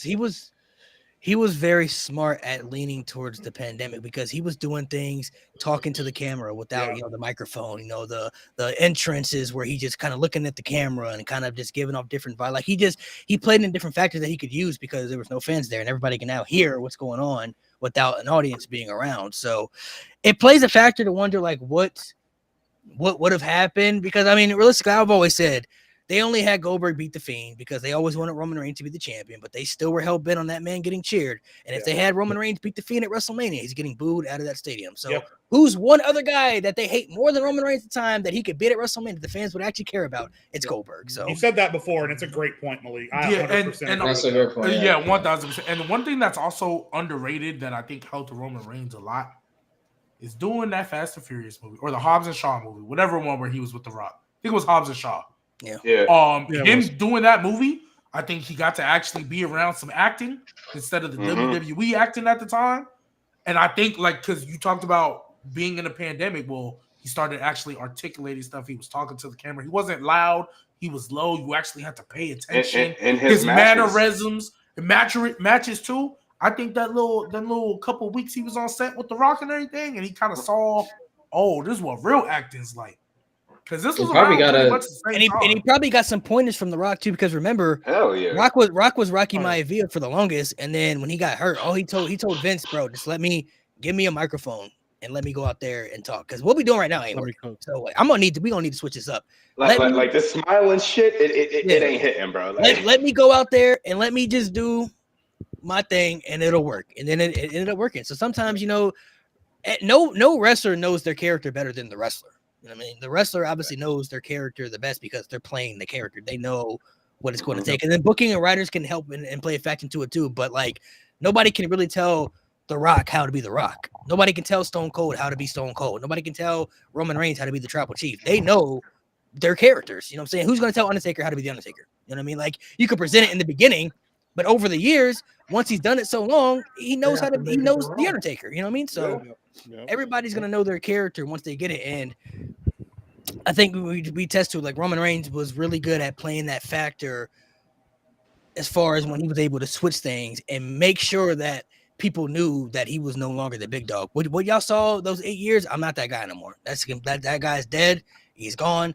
This is a different version of Roman. And that's what made it so interesting, because you hated him for so long, but once he started changing things, now you're like, wait a minute, now he's not doing, he's not wearing the vest no more. Now he got the gold glove. Now he's talking trash in his matches, and he had different. I was he had so different happy sides to him, so when he took the vest off. I was so happy. yeah. when the vest- And when he got that new theme music, it was over. I was like, oh, yeah, It was it's over. right. Oh, It was it over. was like, yeah, oh, okay. Roman he's versus running with this Bryan and that theme hit, bro. Oh Mhm. man. Yeah. There I was are thinking Kill Team. 'cause I I'm was like, gonna have to jump off here soon, but there are 3 guys I want to throw out that I believe would be a part of this conversation, if not for A, the way they were booked prior to their death, and then B, unfortunately, their untimely death. One of them I think everyone would agree with, at least I think there's Eddie Guerrero. I Yeah. think would probably be a part of this higher. conversation. Yeah. There's one old school guy that I think Nate and I are on the same page on, Mr. Perfect. Yep. If he had been I mean, booked I agree. better, and if he hadn't I died agree. so young, he had the opportunity to do it.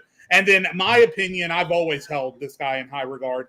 I think Owen Hart's trajectory before they put him in the blue blazer costume, Oh yeah. and then before he died, if they would have just kept going the way he was going after the feud with his brother, that dude had the mic work, he had the ring work, he had everything. And then they put him in the blue blazer costume, and then ultimately what happened. Yeah. But those three guys, if they had been booked a little bit differently early on, and if they hadn't unfortunately died when they did, could have been a part of this conversation. Owens a one damn of those shame. guys that should have been WWE champion at some point. Yeah. 100%. I don't have an argument for any of the three you said, honestly. What Jay. about another guy I want to throw out there that I think he should get his flowers? Not saying he's in the GOAT conversation, but somebody who's been very consistent in this era too. Seth Rollins, man, is somebody who's been very consistent Dependable. throughout this era. He's got a lot of accomplishments too. I think Jade brought it up. What hurt Orton, I think, is the same thing that plays Seth Rollins. He's just in the Roman era. You know what I mean? Like he's a part of the Roman Reigns era. Same with Orton. Orton was in the Cena era, and they never were putting Orton as number one. They never put Rollins at number one. Even when the fans wanted Rollins number one, and there were years he was better than Roman Reigns too, it still didn't matter, you know, for Seth Rollins. So, but I mean, you talk about accomplishments, in-ring work, I think he's top 5 best in-ring wrestlers I think I've ever seen, you know, as far as in-ring work. I mean, his in-ring work is tremendous. Character work is top tier as well. I mean, he's been one of the marketable. He's been one of the consistent guys, you know, for the last 10 years you talk about too. So he fits all my requirements. He's probably I'd probably put him just below Roman, to your point. So I'd probably put Rollins for WWE at number 6. I think I'd put Rollins at number 6. I feel comfortable doing that. You talk about like after everything, or even like right now. Like I think if he had been booked better, I mean, if Rollins hadn't wrestled at the same time as Roman, he'd probably be top 3 already. The fact that he wrestled at the same time as Roman, again, like Malik said, hurts him a little bit. He's also had some injury problems, right? He's missed a lot of time on a couple of different occasions due to injury. But yeah, even with that, I mean, again, WrestleMania matches, and again, that's another thing that kills him, is that he's had great WrestleMania matches. He hasn't had great WrestleMania main events because Roman has had all of those Mania main events. But one of the best Intercontinental champions we've ever seen. He's a Grand Slam champion, Money in the Bank, Royal Rumble. Everything. Top 6. He checks off a lot of boxes. I mean, like I said, maybe the best Money in the Bank cash in for a lot of people. He had a really good IC title run around the time when the IC titles wasn't really that great. The world title run, he helped make the World Heavyweight Championship mean something, what it is now. So he checks off a lot of boxes. I just feel like. And by the way, we talk about Roman being the only good thing during the pandemic. Seth Rollins was the only good thing in 2018, 2019. He was the only thing that kept people coming back to watch. Yeah, I'm about to say 2018. 2018, he was carrying. I'll put it like this, Jade. 2019, after he lost to Brock again. After Brock cashed in on him or whatever. I mean, Brock is the same thing as Roman, right? If you existed at the same time as Brock, because it was 3 months, 3 straight pay-per-views of just Baron Corbin. And then they had that, and then the only time Seth Rollins was interesting is when Baron Corbin hit the end of days on Becky Lynch. That was the only time I was I was gonna say 2019. That shit's still crazy. I was gonna say in 2019, Becky Lynch was by far better, more entertaining, more just. I mean, that is the only time. What did the shirt say? The man's man, bro. The man's man, like that's all that needs to be said. And people talk about, again, it's so interesting with Rollins how it always comes back to Roman, because everyone is always so busy talking about how the shift to the Tribal Chief saved Roman's career, made him so much better. The shift from what Rollins was doing to Seth freaking Rollins was just as dramatic as the shift from what Roman was doing to the Tribal Chief. Seth freaking Rollins, Seth Rollins was very iffy for a while there. And then when he started doing Seth freaking Rollins, the only thing that held him back was that Roman was bogarting both of the titles for 2 years, and there was nothing there for Seth to really capitalize on. So it always comes back to Roman every time with this guy. It's crazy. I know we're talking about we talked about the men. Are we going to discuss women? Does everybody have like anybody got a unanimous? I have in my unanimous. Becky Lynch. Yeah, I was about to say I have. Don't give me Charlotte. Becky. I don't want. And I'm very adamant. I don't want to hear Charlotte Flair. I'm sorry, I don't want to hear it. Because already over. Becky Lynch is way more marketable than Charlotte, so there's that. I don't want to hear Charlotte Flair. I think Becky Lynch just alone, she's the only woman that they could say she was the face of the WWE. And Face that's of exactly WWE, what I was about to Yeah. say. The only one that has that argument. So Facts. I've got Becky. I've got Becky 1. I think I've got Trish Stratus 2 still. I do have Charlotte Flair 3. I mean, her accomplishments and her in-ring work speak for themselves, in my opinion. And then I'd probably have either Bayley or Asuka, number 4. I don't know. That's tough. are you But counting Bayley and NXT Asuka are NXT? 4A, 4B. Are you counting It is NXT with this, tough. by the way? I'm not tripping. I'm just asking. I count NXT. Yeah, Yeah, NXT because for a while yeah. NXT was Oh, the best then thing that- about that helps WWE. Asuka. Yeah, fair enough. Yeah. I got another question. Do y'all think, because we say Becky now, we all agree it's Becky. Y'all think anybody on this current roster is going to surpass Becky? Bianca. No. Oh, Bianca's the Bianca. only one that has a chance. Bianca's the I only don't one think that has a Bianca can chance, touch it unless but she she's can not get that going face of to. the She's company. not going to. I What think holds she- Becky, what holds Becky so high to me? She's gonna touch it because right now they're entrusting her to do the Jade shit right now. It could be anybody else, bro. But they know it wouldn't work for anybody else but Bianca. After this shit's done, it'll be back to normal. Trust. Bianca to me is I already feel top like five. what really is gonna. Oh yeah, definitely. I told somebody that they thought I was crazy. I'm like, I'm not gonna Well, lie. well, I'm I feel not like- gonna lie. How? You can argue Bianca top 3 if we really want to have that. You conversation. I did that. You know what's holding her back? Really You know what's good. holding her back? People You know the go only thing that's holding her crazy. back is longevity. That's the only thing that's holding her back. That's it. Facts. And it just takes time. It just Hey, talent. but like low key though, I know we saying longevity, but like realistically, bro, right? And I'm not trying to disrespect nobody because we know what Trish was doing, especially we talk about degree of difficulty. We know what she was doing in that era, so I'm not even really trying to disrespect Trish right here. But Bianca, we talk about she low key got the Brock Lesnar type of immediate impact out the gate. Oh yeah. She got the Brock Lesnar, and she's still, bro. But the Longest only reign- thing- longest reign- Wait. Rhea's already more popular, but yet Bianca was doing the same shit, and where was Rhea? The same place Bianca is. So you can't say more Rhea- popular. it Because took- when Bianca was the main thing, what was Rhea doing? Bro, Rhea Tag was team with bro, Liv Morgan. it took popularity Rhea a though. I minute, think bro. Rhea does edge out It's- popularity though. Right Right now, now. right now. Right Dude, now. we talk about, But also marketability. But also Upside down. marketability. I think Bianca's That's Bianca. That's Yeah, Bianca. yeah. Absolutely, Definitely more 110%. I marketable. mean, I literally just watched the episode. She was Like- on Bel Air. She was literally on Bel Air. I literally just watched that When episode. people seen that, I guarantee you more viewers Bianca came. is going to be the most marketable woman in WWE for the next 10 years. Facts. She Facts. is the new John Cena. She could be No, for the facts. whole company, to be honest with you. I believe Very she was the only woman there when they did the bell ring for TKO. I think she was the only one there. Besides, like, I don't know if Yeah. Stephanie was there, but like as a women's wrestler, she was the only one there. Yeah, She's very remarkable. What separates Becky from everybody else though, to me though, is that she's the only woman that can say she was the face of the company. I don't think anybody else is going to touch that. I don't No, think facts. anybody. I don't And think you know any what? other woman is going to have that. And fight. if you want, I think what's going to happen is this. No. I think this is what we're going to. This is what's going to happen in the next like 5-10 years. We're going to look at Becky the way we look at Stone Cold, great peak, face of the company. We're going to look at Bianca the way we look at John Cena, longevity, marketability, Yeah. everything else. That's give it time. It's going to take time. It's going to No, take no, time. it depends on Especially- Becky. hey, Becky, well, to Becky can add still to come it- back. Becky can always come Becky- back. Hey, no, She can always come back, but here's the thing, though, which is why I kind of feel what Nate's saying. I get Bianca, what he's saying. from the jump, has been in a great Exactly. spot. There's Ran never with it. going to be a time Bianca's not in a good spot. Becky Facts. had to struggle for about She 3 did. years before she finally became Remember, what she became. Broke she the was a glass dancing ceiling. leprechaun. You got Bro, if you're going to Bro, do that, I'm not you even gotta- talking NXT though. I'm not even talking NXT. Just Even main if roster. you're gonna- Even when she was losing to Dana Brooke consistently. If She you're was gonna, if literally you're gonna called compare the that most though, of if you're gonna, if you want to, She was with Adam Rose doing little dumb shit. if you what want to I'm saying, compare that like- though, you got to compare Becky You gotta Bianca give her her to like flowers, bro.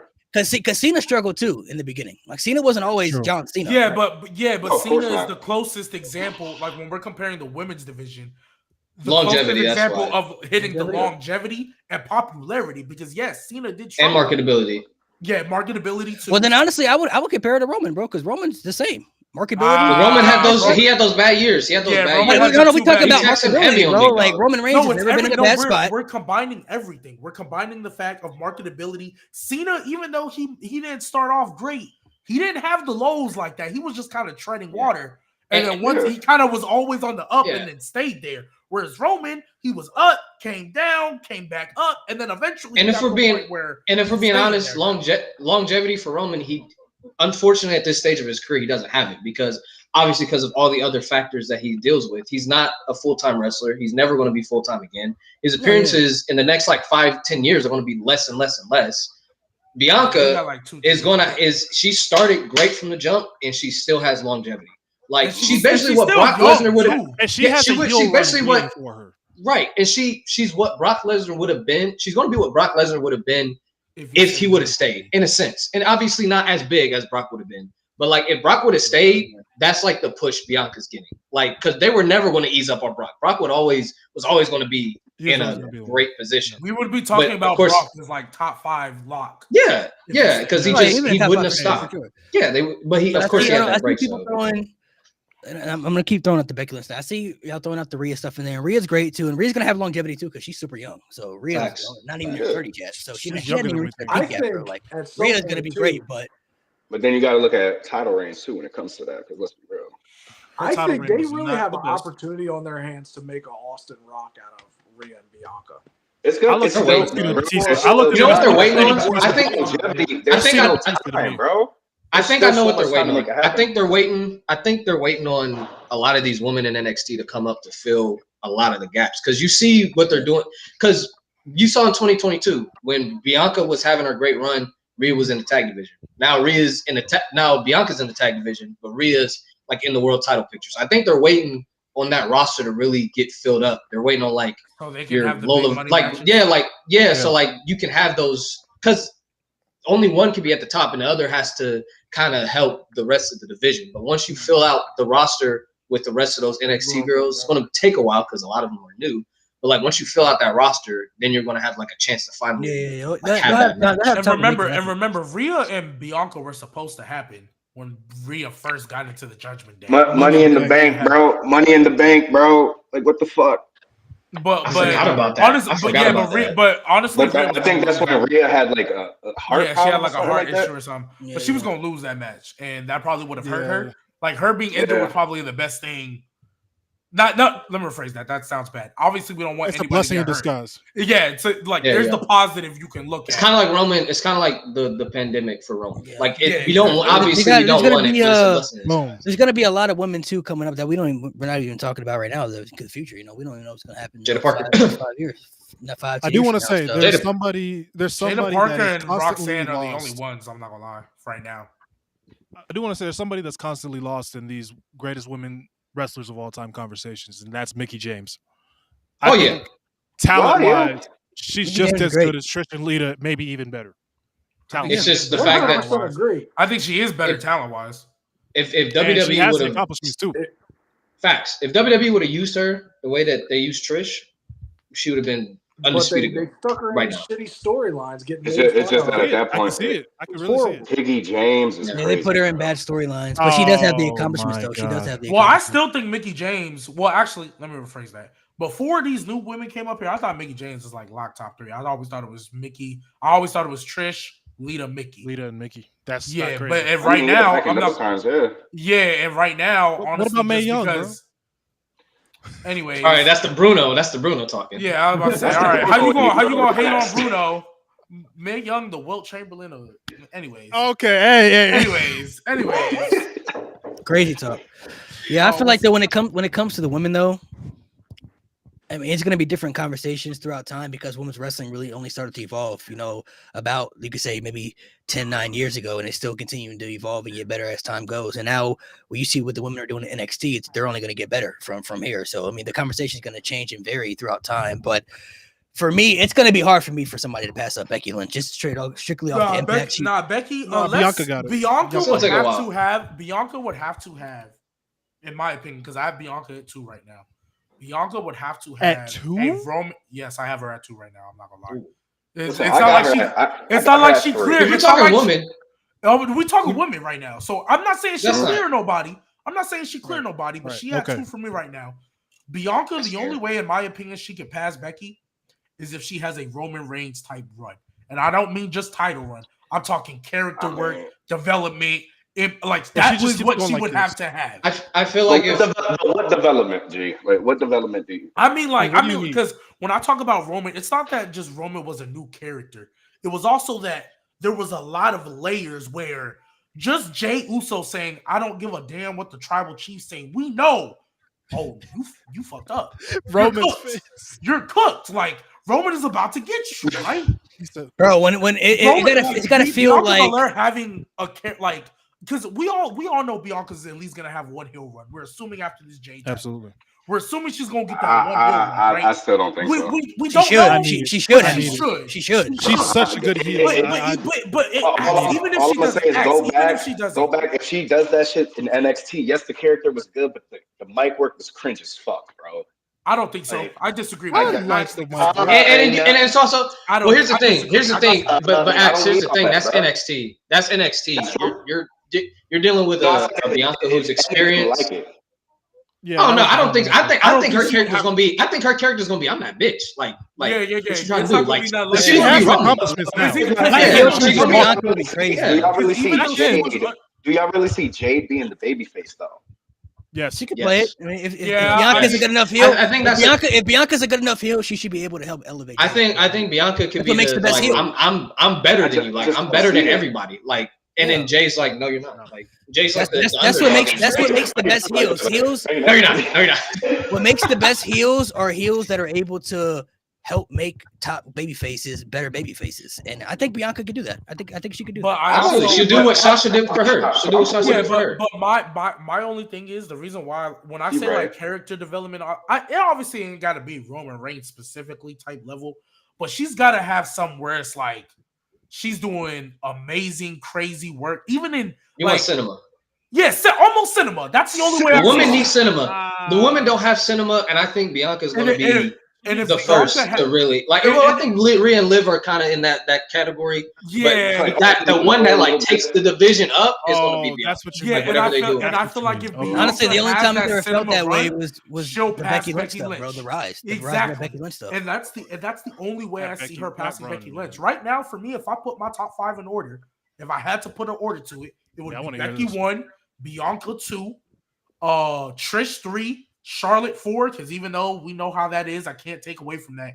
And then at 5, I low-key struggle all the time with who I want to put there at 5. You can argue Lita, you can argue Mickey, you can argue crap, I'm blanking on her freaking name right now. Bailey. Bailey. You can argue Bailey. You can You wouldn't argue put those Mercedes three there, for bro? 5. No, she's I'm not even trying to hate right now. She's still the worst 4 horsewoman. So she's not in these top 5. Oh my goodness. That's It sounds crazy when you say it, but I mean, But like that's to me. This isn't even me trying to hate right now. She's for still real. working, but she's got work. She has time to When pay. she Yeah. comes back, when she Because comes back to she has time. WWE, she'll be able because to. Bailey's run right now. It just keeps going. It's either Bailey, Mercedes, Bailey. It's like Becky and Charlotte Yeah. are the obvious 1 and 2. So Yeah. So, but like I I would said, say I Becky's number one struggle. I regardless. struggle between those 3. Yeah, And Becky's who I a put girl. as 5 because I feel like you said earlier. I think Mickey James always gets underrated, right? I think she always Cook. gets kind of forgotten about. Lita was the more popular. Obviously, she got the accomplishments too. And Bailey, I'm not gonna lie, I love Bailey's pandemic run. I think that's the best work of her career, other than NXT Hugger. I think that's the best work of Bailey's yeah. career. definitely better than anything now. Great. fully agree. Yeah. So, But her current But you- run has been. hey, you know what's crazy? I'm gonna give an honorable mention to somebody that probably could have eventually got into this part, but pregnancy Moolah? and the worst run that she like what messed like killing a character. She unfortunately was part of that. Lacey I'm not Evans. gonna lie. No. Alexa Bliss had a trajectory. Really? man. Alexa Bliss was on a trajectory. man. Breast, her breast. That's just. Character wise, I agree with you. In Okay. ring, she's not there for me to be like. I also think it was that match against Bianca that was really like, oh. Wait, I which also one? think Which before, one? Which even one? before Which one? that, I was Where, like, where they gave us the little scary movie 3 fight scene. I think- well, I mean, there's Oh, been you're a lot talking, oh yeah, that's what I'm talking about. The character when Yeah. she started doing the The Fiend character. it The was Fiend great. character. It was great during the feud, but when Randy or when Ray Ray went left. away, And it yeah. he Yeah, was she making kept it, Reggie yeah. smack him, Nia Jax smack Reggie. I was like, Yeah. Bro, making Zelina go down the ladder at the same time instead The like Shayna Baszler feud. Oh my Egregious. god! Yeah, it was all bad. It was A all lot bad. of women I do think could have had better. Like if Asuka had better booking, she could have been in that conversation too. Oh, Shayna 100%. Baszler. Oscar. I think if AJ Lee was in a different era, because she was carrying that Divas division badly, bro. Like she was the only thing that Divas division that people cared about for years. If she had been in a different era, she could have been higher too. AJ Lee, and this is gonna actually sound crazy, but hear me out when I say AJ Lee gets like the Bret Hart type viewpoint, but people like her more. Whereas she was carrying a weak comp division. Like, let's be real, she was carrying a weak comp division, and like before Paige showed up. Like, it was kind of like, yeah, the Bella Twins were the Bella Twins, but like, They weren't there yet. They weren't there yet. Like nowhere Nikki near. wasn't really Nikki, so AJ Lee was carrying a weak division, and you had your fake legends like the Natalia and the Tamina. The fake legends. Yeah, like, and like, people think Alicia Fox. Bro, Alicia Fox was considered a staple. Beth Phoenix is the only one I give. Ray a legend. No, Beth Phoenix is the only one I will give. Like, that's another underrated one. I'll give her. Like, Beth Phoenix could have been really good in this era too. Yeah, she could be in this era right now and run with it, bro. Michelle McCool, I'm waiting on you, bro. I'm waiting on you. We didn't have Trish Stratus come back with her. She doesn't even like her colors. We didn't had Lita come back and she got a messed up knee too. Michelle McCool, I just knew we was gonna get a Charlotte Michelle McCool match, and I thought that was gonna cook. I just knew we was getting that feud. Yeah, she want to be at home with Mark Calloway. It was bad. That's her husband, right? There, bro. Can't live her life. If Undertaker can come back for that Saudi show, Michelle McCool can come back for a Charlotte feud. That's all I'm saying. I think Michelle McCool understands her. I think Michelle McCool was watching Undertaker all those years. I'm like, yeah. Bro, she can actually go. She can still go. She can still go, but it don't mean she got to. She saw Crown Jewel 2018. She said, "No, I'm good. I'm good." Yeah, it take a lot to come back, bro. You got trained. It's a lot, bro. It's a lot to process. No, I'm not gonna lie. Michelle McCool, each Rumble appearance she's had, she's looked like one of the best women in that freaking Rumble. And that whole match, she looks on, bro. I'm not gonna lie. You know, actually, let me not be. Probably because she stays in shape, bro. Bro, hey, I'm just saying. I'm just saying. Aaliyah was in the Performance Center for how many years? All right. Enough. Whoa. Natalia been consistently training people for how many years? Relax. All right, relax. Bro. Yeah, but see, that's I hope y'all ready for a comeback. I hope y'all ready tomorrow, bro. Yes, Nate. That's what I tagged you in when Lyra and Zelina were talking, and they were like, "Oh, it's in Calgary. I know who we could get." I'm like, no way, y'all. I looked at right? Natty Neidhart, baby. How you feel about that, Chris? How you feel about that? And Brett's there too. This is the female Big Show. Do y'all see the pictures of when Natalia was here? She was talking to what's that bitch's name? The leader of the lesbian group. Yo, the fuck? Oh, what's her name? Sonya Deville. Yeah, Sonya Deville. There we go. She was talking to her before. So get ready. Bitch. I'm just saying. That's insane. Wait. Why can't Trish Stratus come back? Jade on here almost saying nigga, so let's not. I'm okay, G. I think I'm okay. Wait, Nate, you don't want to but see. I'm saying, just get ready. She's gonna help them, but then she's gonna turn on them. Nate, what's your beef with Trish? I've never understood this. Bro. She doesn't know her colors. Shut the fuck up, bro. Yeah, bro. Trish, she just doesn't have. She's just bad at promo. That's when it comes to me. Her promos are just so bad, bro. Like bad. We cooked wrong. She came back. She came back. No, they're not just bad. They're terrible. And she came back. She came back and had some good the Money in the Bank and stuff with Becky. That was cool. The Steel Cage match was great. So she had some good matches, but the only good one she had. Her delivery is not good. It's just hearing her talk, bro. That was the only one that was good. How you feel about? No, she killed the Money in the Bank. How you feel about Trish? How you feel about Natalya and Trish? Chris, how do I feel about Trish? Yeah, Thank you, Trish. I feel like when I think about Trish, I feel like nostalgia plays a big factor because she was like one of the only women wrestlers when I was a kid. So I have a lot of love for her, but I also don't rank her very high because that's fair. Well, I'm excited anytime she comes around, but I'm not gonna. What about Natalya? Say, excited, huh? Becky Lynch or. Oh yeah. You know what I mean? Like she could be a solid top 5. What Yo, hold on. I Hold on. Someone said, Do you really want her to be top 5 though? Like, if it was up to you, would Trish Stratus be top 5 to you? If it was up to me, she would probably be 4 or 5. I would personally, I think I have Becky, Bianca. Mm-hmm. And that might be recency bias, but No, it's not. It's not. It's true. Nah, that's not. And then honestly, if I really think about it, I would definitely put Mickey at 3 for right now. Mm. Mainly because I don't know. Nah, I feel If you. any of y'all know me and some of the stories I told about when I was a kid and the things I would Google on my computer. That's crazy. "Oh work. goodness That's crazy gracious!" work. That's crazy work. That's No, crazy I work. do want to That's highlight crazy this work. comment real quick. I do want to highlight this That's comment. crazy Someone work. said- Wait. Before you highlight it, I want to hear the rest of his 5. Oh yeah, sorry. That's crazy work. Hey, What's so the rest of Chris, your what's 5, top my dog? What's the rest of your 5? Rest of your 5. All right, I'll do Becky, Bianca, Mickey. Then I'll do Trish, and then I'll have Bailey. Ooh, no Charlotte? Charlotte would be sick. I don't have anything against Charlotte. Don't Okay. get me wrong. I think it's just for a while there. She was just shoved down our throats. Oh Much yeah, like Roman was. stat patterns. That's what And we call so I mean, Step- She Malik definitely did was that that video bad. recently. She definitely was Yo. that padding. Someone Yeah. said Natalia had the charisma of Kali on crack, bro. Oh Lord. Stop giving her too much credit, bro. Stop giving her too much credit. Hey, you know what's Oh crazy? You know what's my crazy? You know what's God. crazy? Adam No. Rose got more charisma than Bret Hart, but hey, we move. Brett lives rent free in move. your head, bro. Come on. We move. Every Hey, at time least you want Like, Bret Hart y'all has more say- charisma than no, hold Jack on. Y'all say I like Brett too much. I don't even bring him up like that. Y'all do. Hey, no, you don't bring him up on the show like that. I I'm don't in bring two him chats up in with you, Mo. general I'm in 2 chats with you, Mo. because people bring him up, and I just, Nah. I Don't, hey guys, don't let Mo tried the catch you. conversation. I'm in a Telegram chat with Mo and an Instagram chat with Mo. Don't let him lie to you, bro. You're barely in either one, you quack. No. I just don't be replying all the time, but I observe. Yeah, all right. Yeah, he does like Brett. Yeah, I think the women go conversation is going to develop throughout can't time. wait. It's gonna change. It may change a lot.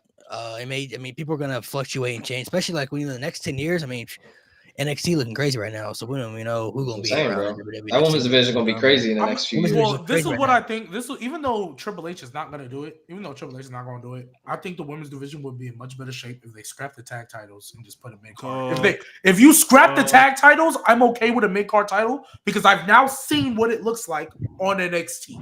I've seen how good it was. They're still telling multiple feuds with and without those titles. You know what? I think Triple Like H. the Fatal Attraction feuds. You got Tatum Paxley and Wendy Chu. Kalani's gonna have hers. Roxanne's gonna have hers. And then Don't you get got started on Wendy Chu, bro. multiple plate. I mean, I get Yeah, that. because we talk another goats like next 10 years, but I don't know, bro. I think they about to push Julia like crazy in NXT, bro. Oh yeah, It's I- gonna and Stephanie, Julia and Stephanie. Yeah. Unfortunately, with Julia and Stephanie, and it's the same. It's not exact same level, but it's kind of how I felt about Ilya. When they get up to the main roster, it's going to take a while. I don't know. Like Ilya, I knew was going to take a while. I don't know, bro. I don't know. I think Julia might. Because I feel like when you're the top, I'm sorry, Nate, just real quick. When you're the top guy, the top woman, they're gonna want you to have to cut promos. Like, even though it's not fair, it's the truth. They're gonna want you have to cut promos. That's why a guy a girl like Asuka and like they're not ever really gonna be at that level because you got to be able to sell and push your stories. And if they, but here's the thing, especially because they're about to move to Netflix, which is obviously a subscription, a platform that is anonymous with subtitles. You have subtitles, and Triple H has been cutting these promos. He tried it with Shinsuke. I think he tried it with Dragon Lee. He's tried it with like a lot of the. EO's done it too. Yeah, EO too. He's done it with the people. Obviously, don't Andrade. English isn't their people who English isn't their first language. Shoot these like very cinematic vignettes, and they cut these promos with subtitles on. The subtitles are, like really cool and shit. So I don't think that's going to be an issue. I think especially with the women's division the way it is. I mean, you can count on one hand how many like people Julia is going to have to surpass. Like she's going to have to surpass like the real competition for her, Bianca, Rhea, Right now, that's it. Everyone else, she's gonna outshine. Like the women's division is not stacked like that. So I hear what you're saying. I hear what you're saying, and I don't necessarily disagree. Like even the subtitle point, that is a good point. But one thing that WWE will do, to sometimes to their detriment, sometimes to their benefit, they still base stuff on how the live crowds are going to react. And that's, I think, what they care about the most. The people that are going to these shows, how they're reacting. Yeah, you could put subtitles on the TV. You can do them little vignettes that they'll play. And I think those are all great. I think you should do them. But especially when we get to the big time money matches, WWE, you could say to a fault of their own or them just being stubborn, they're going to want the face-to-face promo battle that they could put in the WrestleMania promo package. They're gonna that's what they do. I'm not saying it's right, I'm not saying it's wrong, but that's what they do. And I'm not saying Julia can't be one of the top stars on the main roster. Not saying that at all, because I still believed Asuka could, right? But just knowing how WWE likes to book, that's crazy work. I don't understand what he has to do with this at all. But Wait, what? Everybody's spamming Penn Balor in the chat, and I don't know. That's crazy. I don't know what he has to do with Why? this. Leave him alone. Talk about the women's division, but leave Finn alone. Nevertheless, is that Finn Morgan? Real quick, guys. So what, All Chris? right, bro. I gotta bounce, guys. I appreciate you guys for having me. Of course, man. Yes, sir. Plug your stuff one more time so people can follow you. Oh yeah, guys. Real quick, if you're not following me on TikTok already, follow me at Fatboy Schaefer. It's actually right there on my little screen, and always on YouTube. Go and give us a subscribe at the Juiced Up Jobbers. We also talk a lot of wrestling. I do some really good trivia on that channel. I do. And y'all think y'all know knowledge, Chris another channel I will not be winning trivia on. I would definitely love to have all you guys on one day and definitely do a trivia with everybody. I think it would be a freaking blast. I could do that. So definitely, if you guys want to do it, let's link up. But definitely, rock on. Have a great rest of your night. Appreciate you, man. All right, man. I appreciate you. There is a point I wanted to address real quick before we had to get out of here. To go back to the men real quick. The internet needs to stop disrespecting Shawn Michaels, because there's been a lot of shit I've seen recently, whether it's on TikTok, Twitter, wherever we consume wrestling, and I've seen a lot of people just call Shawn Michaels, like all Shawn Michaels does is in-ring work, and it pisses me off so much. It's the young cats, man.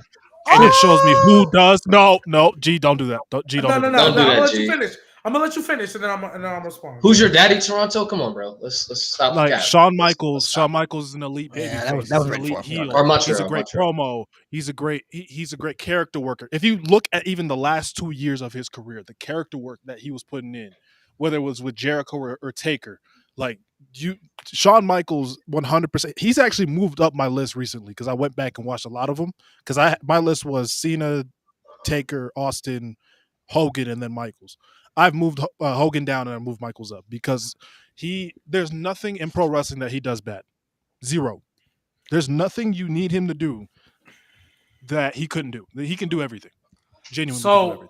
So I'm not disagreeing with you when I turn. So keep a smile. Can't keep a smile, but Yeah, couldn't give it. that part is crazy.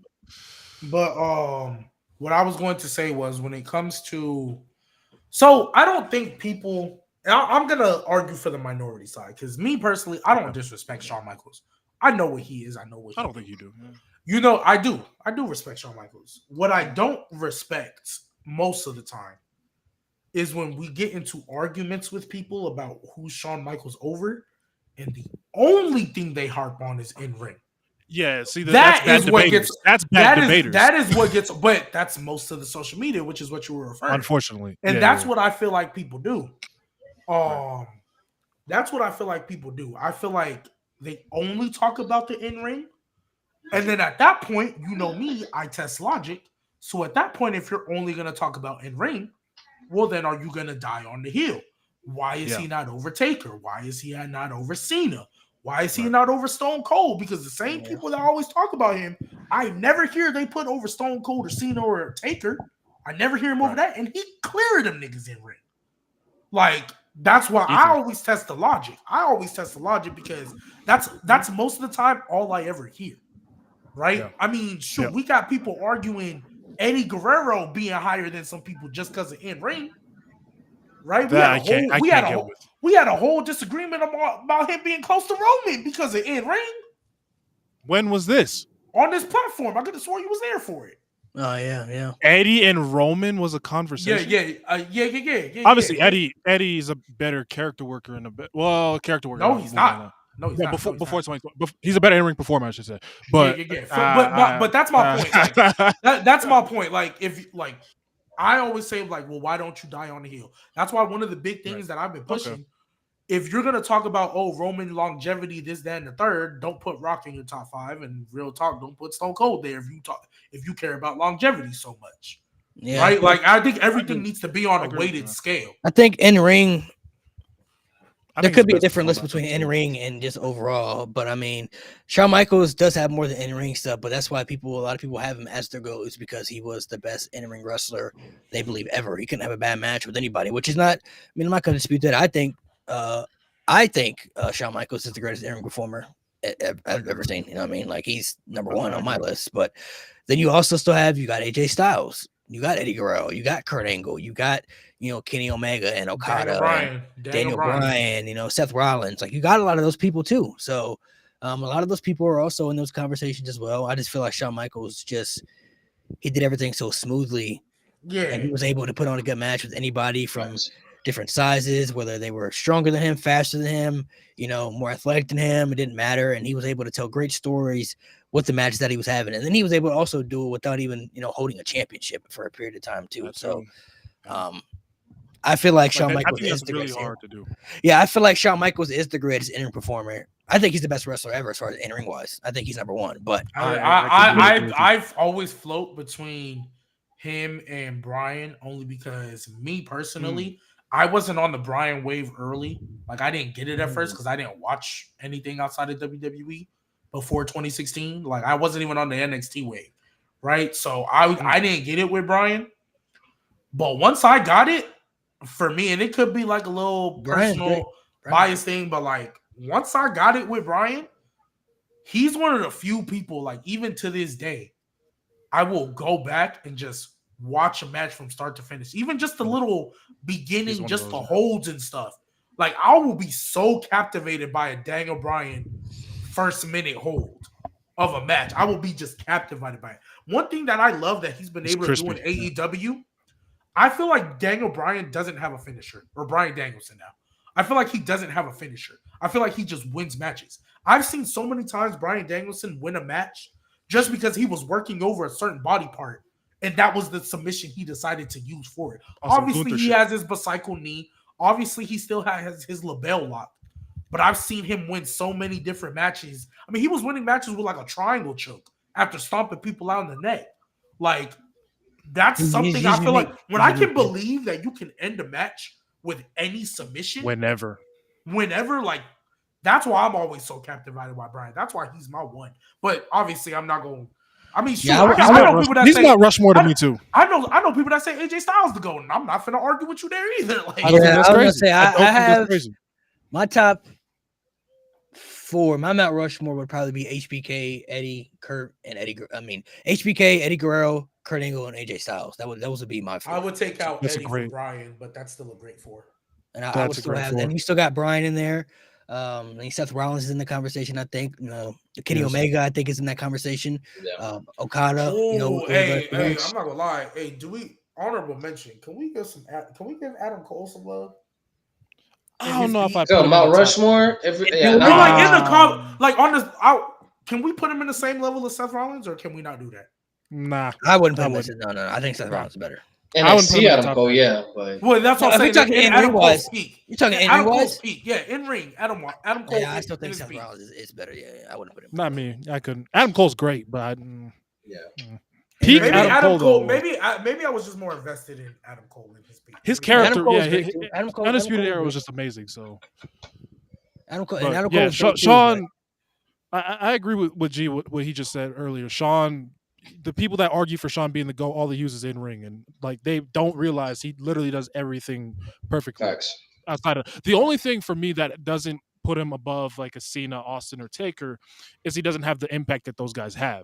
Now, while Hogan obviously has more impact than Shawn Michaels, there's nothing else he does better than Shawn Michaels. It's okay. It's okay. Nothing. We can tax Hogan though. We don't care about that. Well, hey, I mean, if I'm being objective, he's still top five. Mo, you talk about impact. That's why I don't think HBK is going to be over Roman for too much longer. But hey, so you telling me Roman's going to be top 4? Because that's where he can be. Absolutely, I think he can be. Absolutely. Honestly, all we're waiting on, and this is what I'm saying. All we're waiting on is the babyface run that we know he's about to have. Better be good. That's all we're waiting. Better be good. Honestly, better bro. Be good. Honestly, we're saying it better be good, but like, let's be real. You've even admitted it too. The big dog run, there was really only 2 out of 5 years where it was really bad. The rest was good. Now, to be honest, though, now he's actually a good character. To be honest, for Roman, bro. Hold on. His only good year was 2016. To be honest, hold on. To be honest, though, what he said though, he better be good. There's not much Roman's gonna have to do. He's so over right now. He doesn't have to do much for this to be good. All he has to do is just play his character and just make the story progress and make it good. That's really all he has to do. And have good matches on top of that. But as far as being the babyface, there's really not much he has to do. He already got the reactions from the fans. He's literally the tribal chief character. Just he's the same character. He's just attacking heels now. And I think that's a great babyface. Well, actually, it's not even attacking heels. He's just attacking the person who honestly messed up his family. He's still this whole thing. Roman from the start has been about family, keeping the family on top. Jimmy Uso got taken out. Paul Heyman got taken out. He still got some making up to do with Jay, and we know that's coming for War Games. But nevertheless, Roman has always been about family. He was just twisted and delusional when he first started, right? But that's all he's really doing. And when he fights The Rock, it's going to be about family. Once he finishes this solo Rock feud and all that stuff, there's only one thing for him to do after this, and that's beat Seth Rollins. That's the only thing that's left for Roman Reigns to do after this is beat Seth Rollins, right? And he's good. All he can do is just tell stories. All he's got to do is be on TV, and he ain't even got to win them. He can literally do what Shawn Michaels did. Shawn Michaels didn't win every feud. Shawn Michaels didn't win every match, but hey, he was telling great stories and putting on bangers. That's all Roman got to do. Why can't Roman? Because let's be real. I know we talked about Solo, but I'm pretty sure Jacob Fatu was the next one up. I'm pretty sure Jacob Fatu was the next one up. I already told you how it's going to go. I already saw what's going to happen. Solo's going to beat Roman. It's just for Jacob to beat Solo because they're not going to invest in Solo the way they're going to invest in Jacob. There's no way. There's no way, bro. Solo's not ready for that. Solo, I'm sorry. Solo does not move me, bro. He has to be Roman for the story, obviously. But after the story, if he beating Roman though, that's they're gonna do something. He's not just gonna beat Roman. Yeah, they're gonna do something for Jacob. Can I ask you? They got to do something for Solo too. They can't just beat Roman. He's gonna beat Roman, do some stuff in the meantime, and then they're gonna feed him to Jacob, and then Jacob's gonna take off, and Solo's gonna rebuild himself because he's not ready. He's not ready for. He's not. Why do you say he's not ready? Can I ask you a question? Why? Promo's boring, match is boring, character's boring. Everything about this character is boring. Like, I get his purpose is to be like, oh, you're not Roman Reigns, but that's holding him back so much. So what he needs to do is beat Roman, get some more wins, lose to Jacob, and then outcast, like, get away from the family. He's not become the black sheep of the family. Yeah, he's not a main eventer. He needs to get away from the family. He needs to become the black sheep of the family, like Jacob Fatu was in MLW. Become the black sheep of the family, and then become like this badass solo street fighter that he was in NXT. And NXT Solo, just that. That's it. Because this tribal chief shit, it's not working, and it will never work because he's just not. That's not his character. It's not what he's good at. It's just it doesn't work. Have more on booking and presentation, or you think Solo just never had a chance? It's a bad character. Good. He's been given a character that he purposefully can't act out. But it's getting to a point where it's like, okay, this is going for so long, and like at a certain point, when you beat Roman, you're that guy, and he can't be that guy with this character. He can be that guy when Roman is around. Champion. Yeah, well, he can be that guy. No, I'm talking about tribal chief. Like he can't be like, I'm the final boss now because I beat Roman Reigns. Like he can't be that when he beats Roman, he can't be that because he can't live up to that. So that's why he needs to lose to Jacob. And then regroup as another character. So Time do you out. think? Time Do out you real think? quick. Oh, no, go ahead, I'm Chief. sorry. Sorry. No, I I'm was just sorry, saying. Do you think that maybe it's because they're doing this feud off rip as opposed to maybe giving him some other feuds to do first? Because technically, he been feuding with Roman since Mania. Technically, I think about it's But I they've think been it's planting the seeds just for this for a minute too, though. they've been planting the seeds, but it's also just the fact that Roman's shoes are so big to fill, and Solo has not had the build that Cody has had. Like Cody, a lot of people say, "Oh, Cody's boring, Cody's blah blah blah," but Cody's actually like he's fit for I that don't top want to hear spot. that. Do you feel I like don't wanna Jacob hear that. Fatu has had that build? Or like, do you? I mean, obviously we know Jacob Fatu. We know he's going to be a star. But like, the only reason why I'm asking, because I'm not even necessarily disagreeing with you. I just feel like when I look at it, I just think Honestly, I feel like this could have been avoided if maybe Solo, because Solo really ain't done nothing. That's the problem. I feel like that's the problem. I feel like this would be better if he'd actually done something. Because like he went from losing 37 matches. He was 0-37 to like telling Jimmy, "Oh, I don't want you in because you don't expect niggas that lose. Nigga, you lost 37 matches since you beat John Cena. You weren't even on WrestleMania. Like you were literally a pawn in the game. Once Brock came in, you were super little, bro. Like the only nigga below you was Jimmy Uso. He was below Roman. He was below Brock. And now all of a sudden, oh, I'm the tribal chief now. And then he gets fed to fucking Cody. Then he goes to Cody. Like no, like if you like what you said, if he would have been built up, like if they would have given him other people, like lower capitalized off the Cena feud. Yeah, not even the Cena feud. Not even the Cena feud. If he would just like right after that, didn't he lose to LA Knight? He lost to everybody. But I'm not saying that. I'm saying after WrestleMania, if he would have just like, I'm cutting everything out, I'm creating my own bloodline, and he would have had little small like feuds with like lower guys, like not gone straight to Cody, because that's where they went. They went like to Cody and Randy and KO. If they would, and honestly, if they just would have kept it KO and Randy and somebody else and not Cody, it would have been like they would have kept it like that until SummerSlam. That would have been perfect. That would have been fine because beating KO is not it's a big deal, but it's not like, oh my god, like anybody can beat KO these days. Beating Randy's still a big win, but it's not like this monumental win unless you're like really low on the card. Yeah, and then you add somebody else in that feud. That could have been the SummerSlam program. That's what should have been the SummerSlam. And then it also sucks because he also had no baby faces to go up against. Yeah, nobody. It's the draft. It's the draft. The way they unfortunately, a lot of things are going against Solo that like you kind of never had a chance, so we had to do it like this. But like, yeah, no baby faces. Bobby Lashley wasn't even there. Street Profits are that would have been a great. That feud was literally right there. That would have been a fantastic feud for him. That would have been fantastic. You know, shout out to my guy Cam because he does spew a lot of malarkey, but this aged well because when he said it at first, I was pissed off at him when he said it, but he's 100% spot on. And the brand split, because too many times it's not like one brand has enough people to build off of, and then the other brand doesn't. And it's not the concept of the brand split that's not good. It's not the concept because we've obviously seen it work in the ruthless. It's the execution. There you go. So would you go back to having one world title, or would you still have two world titles? Would you keep the titles the same? It's just like no one's assigned to a certain roster. Well, personally, I wouldn't have two tag team titles. I would have one tag team title because there isn't enough tag teams for two separate divisions. So then that's fine. I would still say keep the brand split, right? Okay. Because you could still my thing, and this is why I'm always going to reference NXT. I know we've been doing that damn near since 2014, but I'm going to keep referencing them because they are a show that has one world champion, one mid-card champion. Well, now two mid-card champions for the women, right? Because women and men. So they have two main event champions, two mid-card champions, and one set of tag titles. And they are consistently always able to tell good stories across. And you can still, at least for the men, women, hey, we got to get some more depth. For the men, you can definitely still do that. SmackDown is getting better. Andrade, Carmelo, Santos, they got a little mid-card thing brewing. That's getting better. Main event, I mean, Kevin Owens, I guess, is, I don't know what he is. I don't know if he's on the way to being a heel.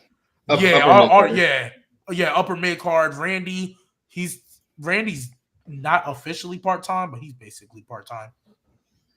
You know what I mean? So you have that. Yeah. So it's kind of getting better. But what I feel, I think SmackDown needs to be ran like NXT. Have a 15-minute overrun, and you don't need to have everybody on the show every week. You don't.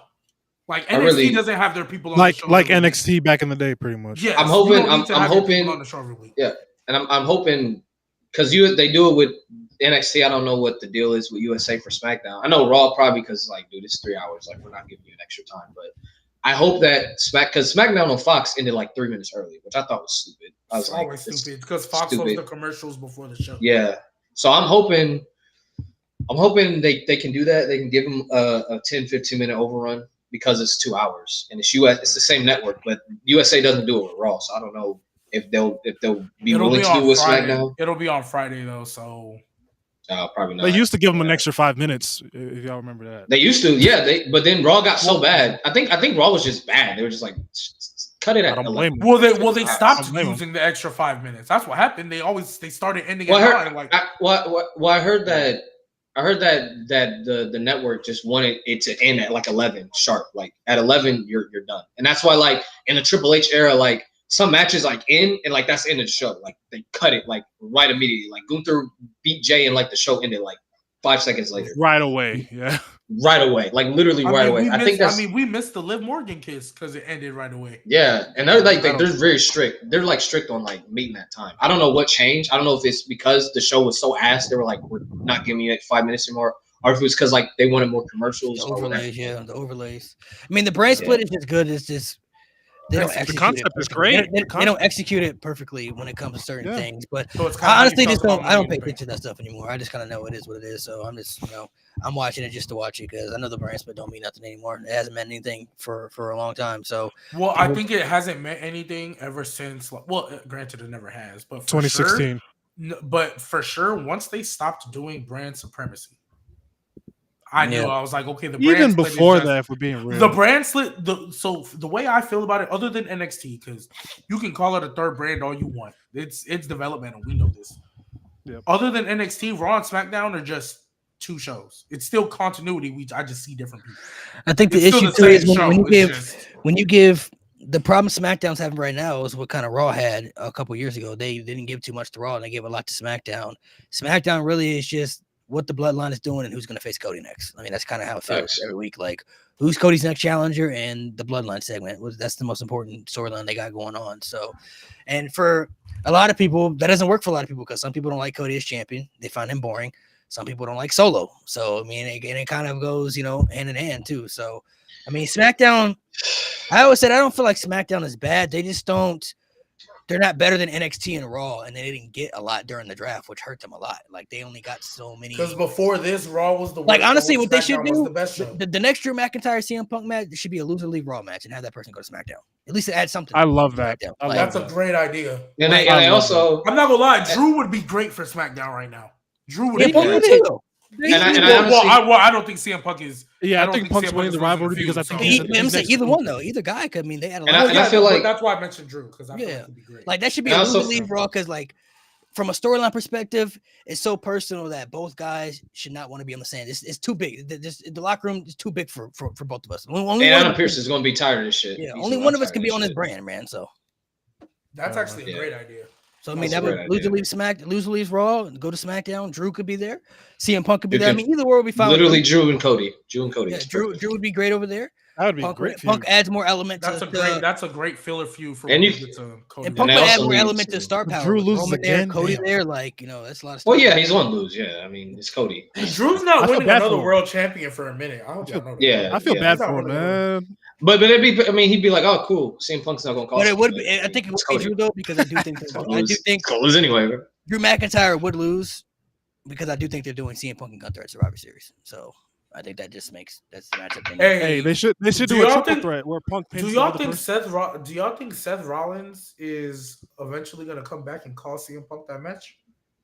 He's coming back for Bronson Reed. He's coming back for Bronson Reed. Oh, he better because Bronson Reed literally. Oh yeah, he gotta get that get back. He gotta get his get back on Bronson first. So wait, y'all think CM Punk is winning the title? Or no? I hope so. No, he's facing Gunther. He's not winning at all, bro. So okay. So when do y'all? But I do think. Listen, I no troll shit. When do y'all think Gunther's probably losing? never. I think SummerSlam. He's breaking the record. Whatever Seth's record is, he's breaking that. That's the He's thing. going. I'm gonna say I I think he's going into SummerSlam next year. Yeah, At but least. whatever the pay per view is after he breaks the record, I don't think he's losing to anybody at WrestleMania, no matter who he faces. He faces Brock Lesnar. He got to win the match. Well, of course, Brock Lesnar. He facing Seth Rollins. He beating Seth Rollins. He facing like there's nobody on the Raw to look at right now that they would put him against that I could see him make. Especially So who is okay? So that's fine. I don't disagree with that, and I don't hate it. So this will be the last question I asked. Then, who is he fighting at Mania? It's gonna be Seth Rollins or Brock Lesnar. I think one of those two. I think it's one of those two people. You don't think CM Punk and Seth is happening at Mania? No. Why not? Things change. I think they're doing different stuff because I think. But wait, y'all were the same ones who told me that they could stretch out that feud till Hold on. I don't think I never said they would. They could, but I don't think they will. I mean, I think they're obviously going to finish the feud because They'll Seth have their took the feud bracelet. He hit the GTS. They're going to finish. I think CM Punk could be a favorite to win the Royal Rumble. That's why I'm saying that. I think he. Could be a favorite to win the Rumble. Yeah. Oh, he's definitely in that conversation. But okay, well, because originally when we had this convo, I was like, I don't know how you're gonna stretch this feud all the way to Mania because my whole thing, I thought it was gonna be a triple threat of Bad Blood. They did the Bronson Reed because Seth Rollins and CM Punk was squaring up, and Bronson Reed came out and attacked. I mean, no, that'll happen, but I mean, when you look at but I'm saying though, I'm saying because this is kind of like they're out. I know Seth is like legit injured. But since this was their out, I think he is going to come back for Bronson. But I don't think Seth is a Triple H continuity guy. I don't think he's going to forget about CM Punk. And no, they're not done. You can set up that feud in the Rumble. They've done it. No, they could set that up. But I think Gunther is going to be the world champion at WrestleMania. That's fine. And I think they're going to do the CM Punk match at Survivor Series. So I don't think that's going to happen at WrestleMania. So that's fine. There's only limited people. I mean, obviously the Lesnar matches people talked about, and nobody knows if Lesnar's ever coming back because he kind of does whatever he wants, right? And Triple H has said that if Lesnar wants to come back, the business is always on the table. So I mean, obviously, if he wants to come back, he can. We don't know if he will, but Lesnar just has the power to do whatever he wants to do. And if he does come back, I think that's the only thing people want him to come back and do is the Gunther match. Yeah. So if that could happen, if that doesn't happen, Gunther and Seth Rollins is something that's never happened yet. I think that could be the match. Nobody else, honestly, I see him facing at WrestleMania unless it's those two because I think the Punk match is going to happen. I don't think they're going to do that at Mania again. I mean, Drew, they've done that already. Don't see that happening. In fairness, it could be Bronson Reed. You think Seth out that long? No. Because here's the thing. It's not a WrestleMania. Bronson Reed. I think it could be if he wins the Seth feud. I think it could be at WrestleMania. No, not WrestleMania. No, Bronson Reed against Gunther after he beat Seth. I think WrestleMania World Title match. No. Why not? When you have CM Punk and Seth Rollins on the roster, why would you do? Bronson would have to win that match. That's not a WrestleMania match. That's an Elimination Chamber match. Because I think CM Punk and Seth Rollins are the match for Mania. I've been saying this since. Then just give Cena to Gunther, bro. Bronson Reed's not. No, I love Bronson. I don't think Bronson, if he wins the Seth Rollins feud, he wouldn't be in my position as a main eventer. No, we talk about business. He could, but not for if he goes into WrestleMania. Not a WrestleMania main eventer. If he goes into WrestleMania, that wouldn't be the main event, but. If he goes into WrestleMania, I don't think it's a WrestleMania World Title match. If he goes into WrestleMania, he would have to win that match, though. That's the thing. If you're talking about WrestleMania 42, is he going to beat Gunther too? Yes. Okay, I can see WrestleMania because you have another year, but it's like you only have like 6 months to build this guy up. Like, no, he's not to be a main eventer for WrestleMania. I don't think that's a bad match for Elimination Chamber. Absolutely, even Royal Rumble. Absolutely. But we also have a better option on the table, though. But when you have Seth Rollins and CM Punk and John Cena, obviously those guys are better options. I'm not disagreeing with that, but they've been trying to get this Seth Rollins CM Punk match since last Mania.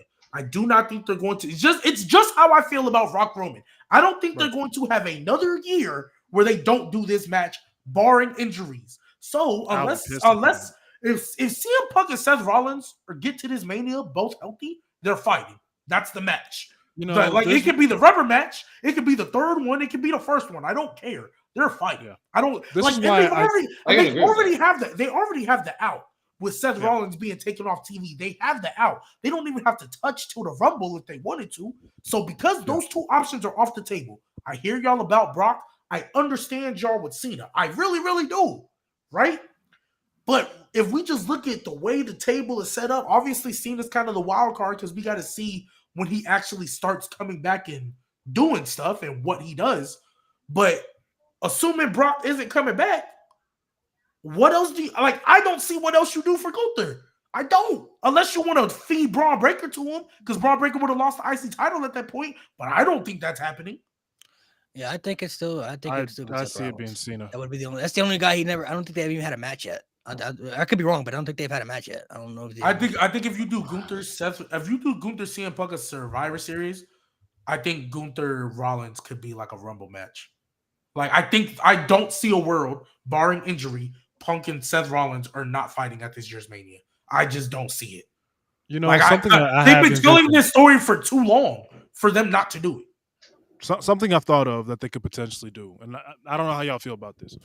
Survivor Series, instead of doing the one-on-one Gunther and Punk, if you don't want to do a long Gunther run, but you don't want Gunther to get pinned, you could just do a triple threat where Gunther doesn't get pinned.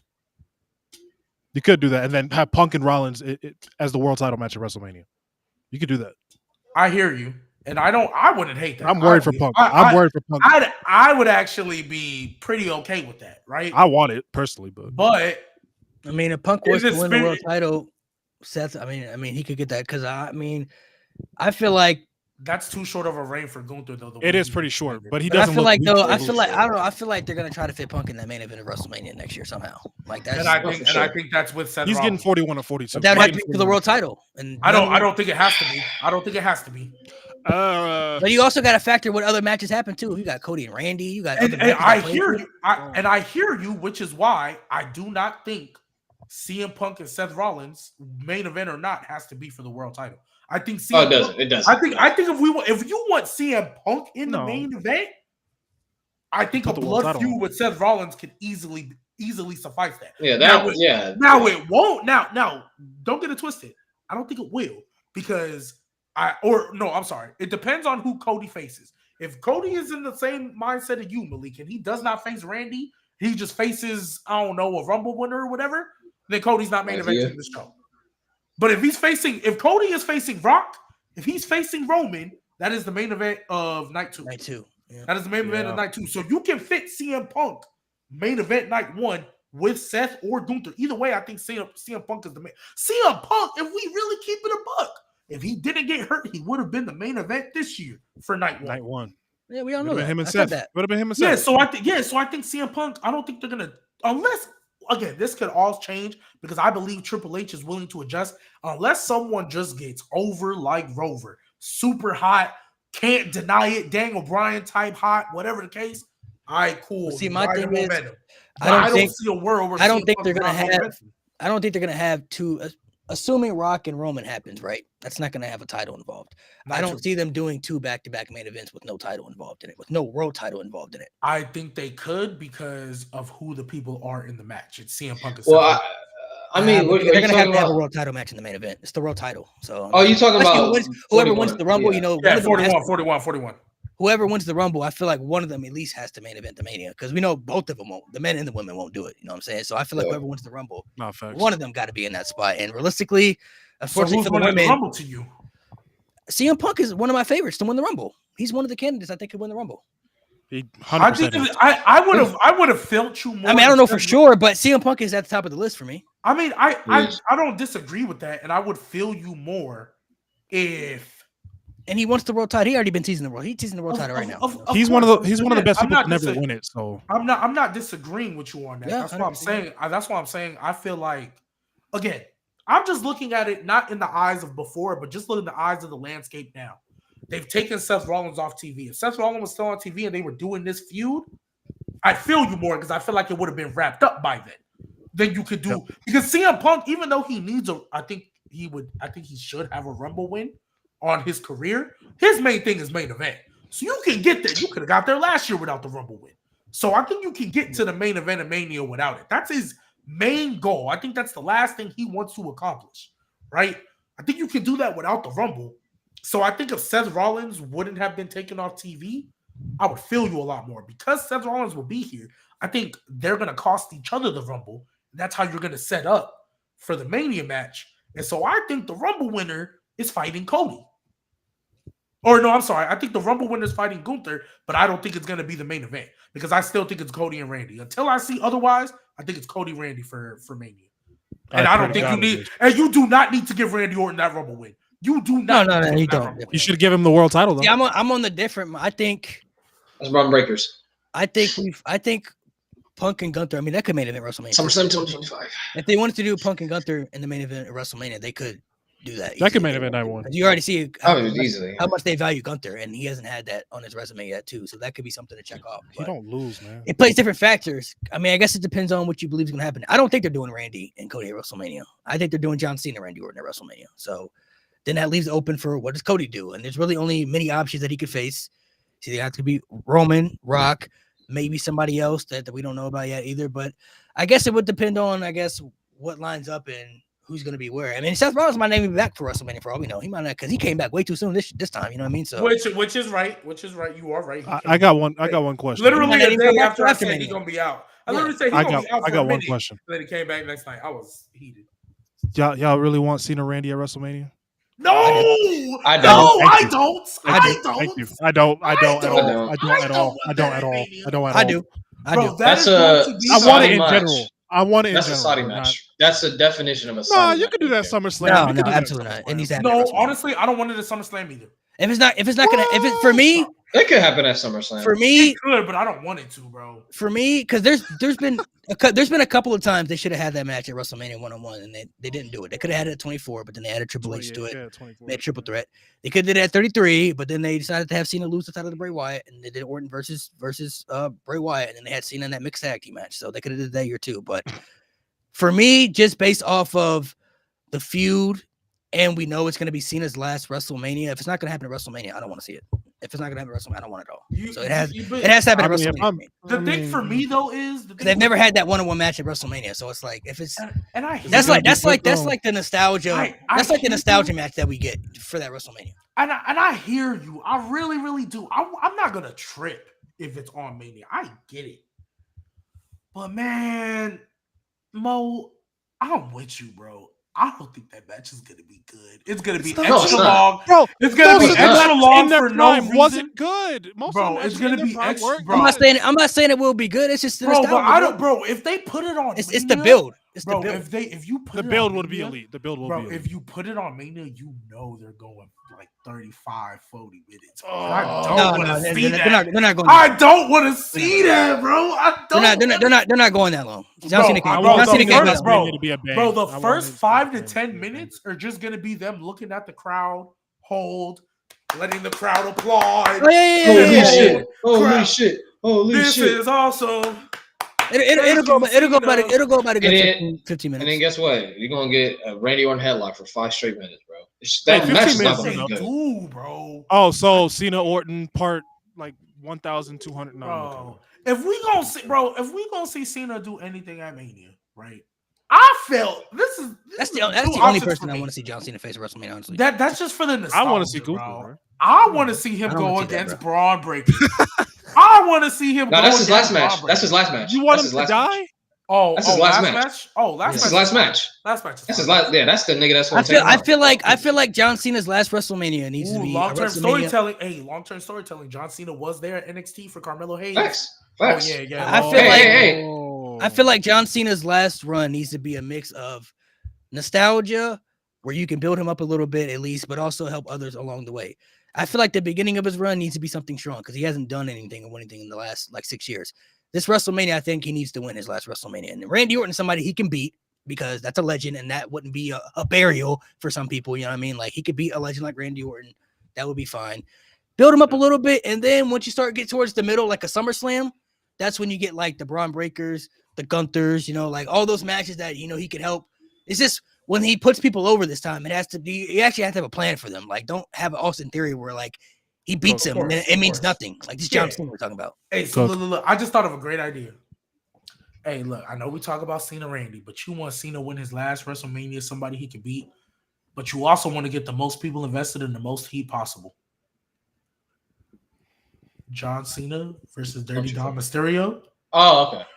Versus Dirty Dom Mysterio? Not at Why Mania. I will say That could be a Ooh. pay-per-view match. That- That could be a pay-per-view match. that's but not a Mania B level pay-per-view that would cook. That's like Especially, that's, like, with the Judgment how I Day. feel about Money in the that. How I feel about Money in that the is Bank. how I feel about Austin Theory and John Cena. That's not a WrestleMania match, bro. That's not a WrestleMania. At all. At all. I hate it when they did Cena versus Theory. Like, that's not a WrestleMania match, but they're I doing mean, it anyway. Dom Whatever. has more heat than Austin Theory, obviously. But And Dom is way better than Theory too. I Hey, think. and don't let Dom win Clears. that IC title in a multi-man match where Braun Breaker don't have to get pinned. Don't let him win that IC title in a multi-man match. Don't let don't let him win that title in a multi-man match where Braun doesn't have to get pinned. But no, honestly, if they wanted to Oh do my that, God. they could. If they wanted to have Braun lose that way, you could have Dom win it, and then Cena could win it to have the Grand Slam, and then Braun could Grand beat Cena Slam. for the title. And then Yeah, Braun could win it back from Cena. exactly. See the vision. Oh. Triple H. Come And on, that would be man. something they could I do too. Like, personally- that could be I something they wanna could see do numbers right from there. the Dom can win the IC title in a ladder match. Dom can win the IC title in a ladder match. Six man ladder G cooking match. today. G Honestly, it cooking don't have to be a Six-man lot. It, ladder it could just match. be like it could be a triple threat. It could be a fatal four way. Somebody he just No, don't yeah, pin somebody but up. Dom Mysterio still has to pin somebody, and depending on who An you have IC in that title match, ladder I'd match? But rather that's an him easy win. fix though. All you have to do is have like Braun spear somebody, look like he's gonna win. Dom come in, throw him out of the ring, and then he just No, you're The right. old You're right. wrestling pin right on trope, top. You're 1, right, 2, 3. But the view of Liv Morgan helping Dom Mysterio climb up that ladder to win that title. Oh my God, I love the heat. The I love heat. The The heat. heat. But I feel I don't know. That's just what I see doing. I feel like kind of like the Cody situation. When you look at Cena's matchup, I feel like that's just the match they're gonna the people are gonna want to demand. Like when that buzz starts to come, they're gonna want to see Cena versus Orton or Cena versus Punk. But I think Punk is gonna be doing something bigger. You know what I mean? Like Punk is gonna be chasing They'll that do world the title. At I that think time. Randy gonna be doing something bigger. I think he's gonna be I fighting hope for that so. Universal title. I need Cody Randy at this year. Bro, Bro, my vision honestly, is if Randy Orton you- being Cody bro, Rhodes. That's my if vision. it wasn't That's my the one vision. SummerSlam, bro, That'll happen. Just won't happen at WrestleMania. Since they decided not to do Cody We'll see. Randy at SummerSlam, just knowing how Triple H books main roster, not even NXT, main roster, knowing how that man likes to book, there's no way that's not. Especially after he had that little convo where he literally told Cody, "Hey man, I'm gonna always have your back." Right? When people come Yeah, after you, we I'm know a that's coming. bro. We know Bro, that's coming. but because it wasn't a SummerSlam and they're still doing the solo feud, I think they're just biding time. They're just biding time until we get to the Mania build. I don't even think that's going to be the first match. I think it might be the last one, right? Like that might be the second one because I don't see Randy Orton getting pinned twice, right? So, I mean, 3 times. So it'll happen twice, but that'll be the last one after like, you know what I mean? Because the first one can be Cody Randy is like, you know, kind of how we did with Kevin. He give because remember, side note, we also have the Kevin heel turn feud as well. But it can be like, oh, he fought Randy because you helped me out with the bloodline, so I got you. Right. Randy kick him in the head after he lose. Yeah, I feel like I think they're doing Cena versus Orton. So I mean, Cody's they could do Cody versus Orton, which would be fine. That'd be a great match. But I'm still thinking it's gonna be if you smell. It's happening, bro. I'm saying, bro. That's the there, bro. I'm not gonna believe it. I'm never gonna believe that, bro. I promise. I don't see how, bro. I don't see how, versus bro. It's Rock? right Who there, said I man. need It's Cody versus literally Rock? right there. No, that's at the Text- Rumble. That's at Text the that Rumble. person. Text that person. Get him out the chat. We don't need Cody Rock. Get out of here. No, we'll know about after Survivor Series. We'll know the vibes. Yeah, bro. We'll know how, bro, because Cody's gonna be on Team Roman. We'll know the vibes. He might be. That would be wild. That would be wild. Why would it be though? Like realistically, it makes sense. No, just them two. It does make It sense. does, but I don't want to see it. I don't want to see that. I don't Why not? We saw The Rock and John Cena team up in the middle. Bro, of if we the do feud. Cody Rock, bro, Why can't get Cody and Rock versus be in Rock. War Games? Nobody wanted that either. I definitely didn't want that either. So I don't know why they would do that. So I don't want to see. You I don't want to want see that? Cody. You don't want that? No, especially I'm when fine it's with R-Truth, two guys that Hey, I kinda they want were Cody main away from the event guys bloodline, at the to be time. honest. R-Truth was a main eventer at the they time. was, but like that's how weak that roster was at the time. It had to be. I want Cody away from the bloodline, to be completely honest. Well, you know, I don't want him away from the. I don't mind him in the bloodline story because it makes sense what they're doing. I'm all about storytelling. So as long as it makes sense, it's cool with me. But it's just like teaming up with Roman though. I feel like that. I don't want to see that. Bro. They're two baby faces now. Can They don't they need to do coexist? I'm telling y'all, it's gonna be the can they coexist storyline. Even in Triple H's reign as booking the show, they have not been able to get away from that. Can they coexist? That is the story they are going to tell for War Games. The baby faces are gonna win. The Rock is gonna come out and really challenge Cody after that. Roman's gonna look like, I don't know. That's when we're gonna find out Roman was really behind Rock was really behind the new bloodline. Then Roman's gonna cost Rock at the Rumble. That's how we set up Roman for Mania Night 2, 41 in Vegas. I have the bulletproof plan. You can't mess this up. Let's just get it out the way so we can get the Rock out of here. Rock gonna come And back, Roman can right? start But he's doing like, other If I'm they stuff. do Cody Rock, get that man Cody an asthma pump because that carry job gonna be crazy. Hey, who is that? Kaya? When we see Cody Rhodes with the rest of the baby faces on Team War Games for Roman, come back to me, gang. Don't hide from this chat. I'm gonna remember you. Because what else is Cody gonna do at War Games? I already said what he gonna do. I think he could do Bro, it. Nate literally said That's it what I best. said. He gonna defend the title against Randy Orton, bro. That's what I said. No, Nate literally said it best. Nate Who literally else he said gonna it best. face? He beat everybody. Kevin. Bro, Nate literally said it best. He already been out of there, bro. You going? Bro, Nate literally said it best. Get him out of They're there. going to have 2 War Games matches on this show.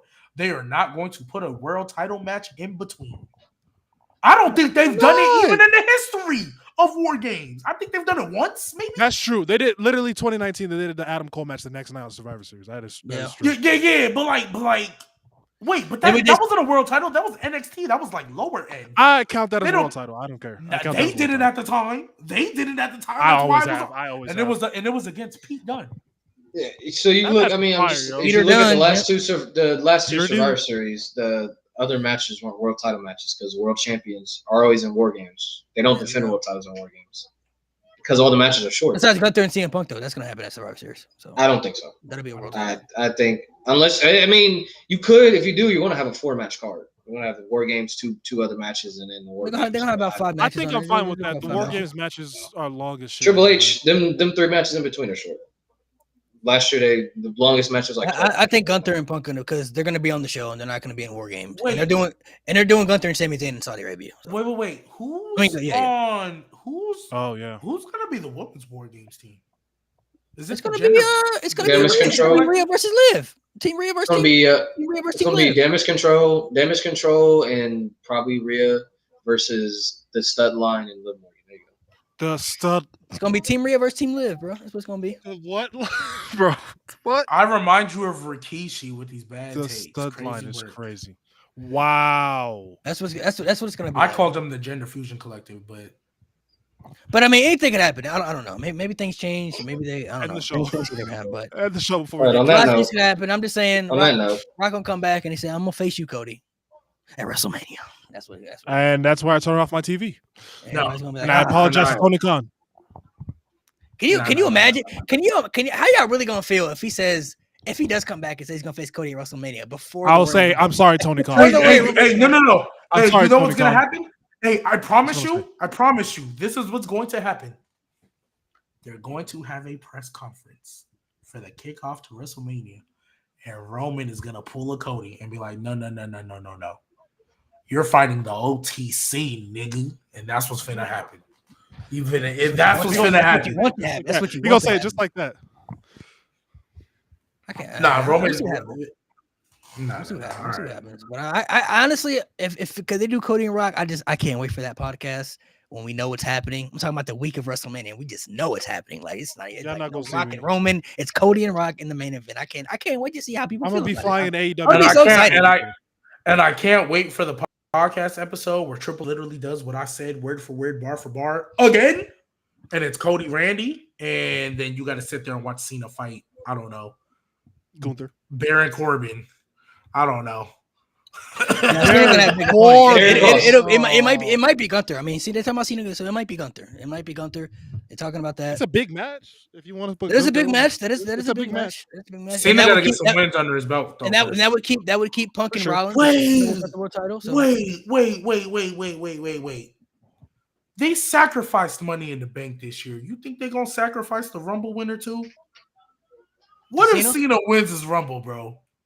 No, it's like he I know ties the he's record. not. He's gonna be in it. What if he's a 3-timer? I mean, they could. I mean, because again, if we go with my logic of Cody, Randy, Punk, Rollins, who else is gonna win the Royal Rumble? I mean, sometimes Yeah. all you need is 2 real options.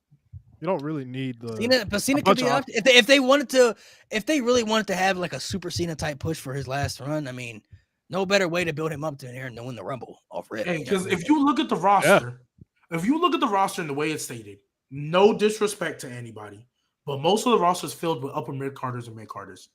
Yeah. Like right now, as they're Yeah. presented, right? So Yep. we think about guys who can possibly win the Royal Rumble. It's not going to be Sami Zayn. It's not going to be Kevin Owens. It's not going to be Jey Uso because he'll be in a tag team by that point.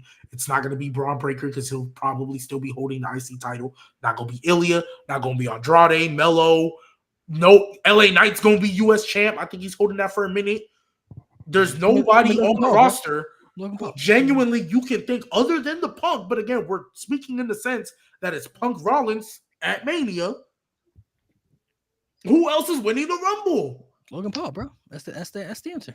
Logan Paul. Cut his And on mic. that Wow. Cut and on his that mic. note, Cut his we can mic. end the Cut his show on mic. that note. I'm not gonna Yeah, lie. yes, sir. We can Cut end his the show mic. on that note. I'm not gonna Cut his lie. mic. He's done. He's Coming done. after Gunther, bro. Logan Paul coming after Gunther, bro. He coming for you, bro. All right. Oh, brother. I mean, look out. Oh wait, All right, I'm you guys. tripping. I said Dom Mysterio versus Cena. We're getting Dom Ray 3. We're getting the rubber match, so Dom Oh, can finally gosh. get the main. Are we? event and retire. Because he's gonna Yeah. retire Rey Mysterio. Rey Mysterio said he wants to get retired by Dom.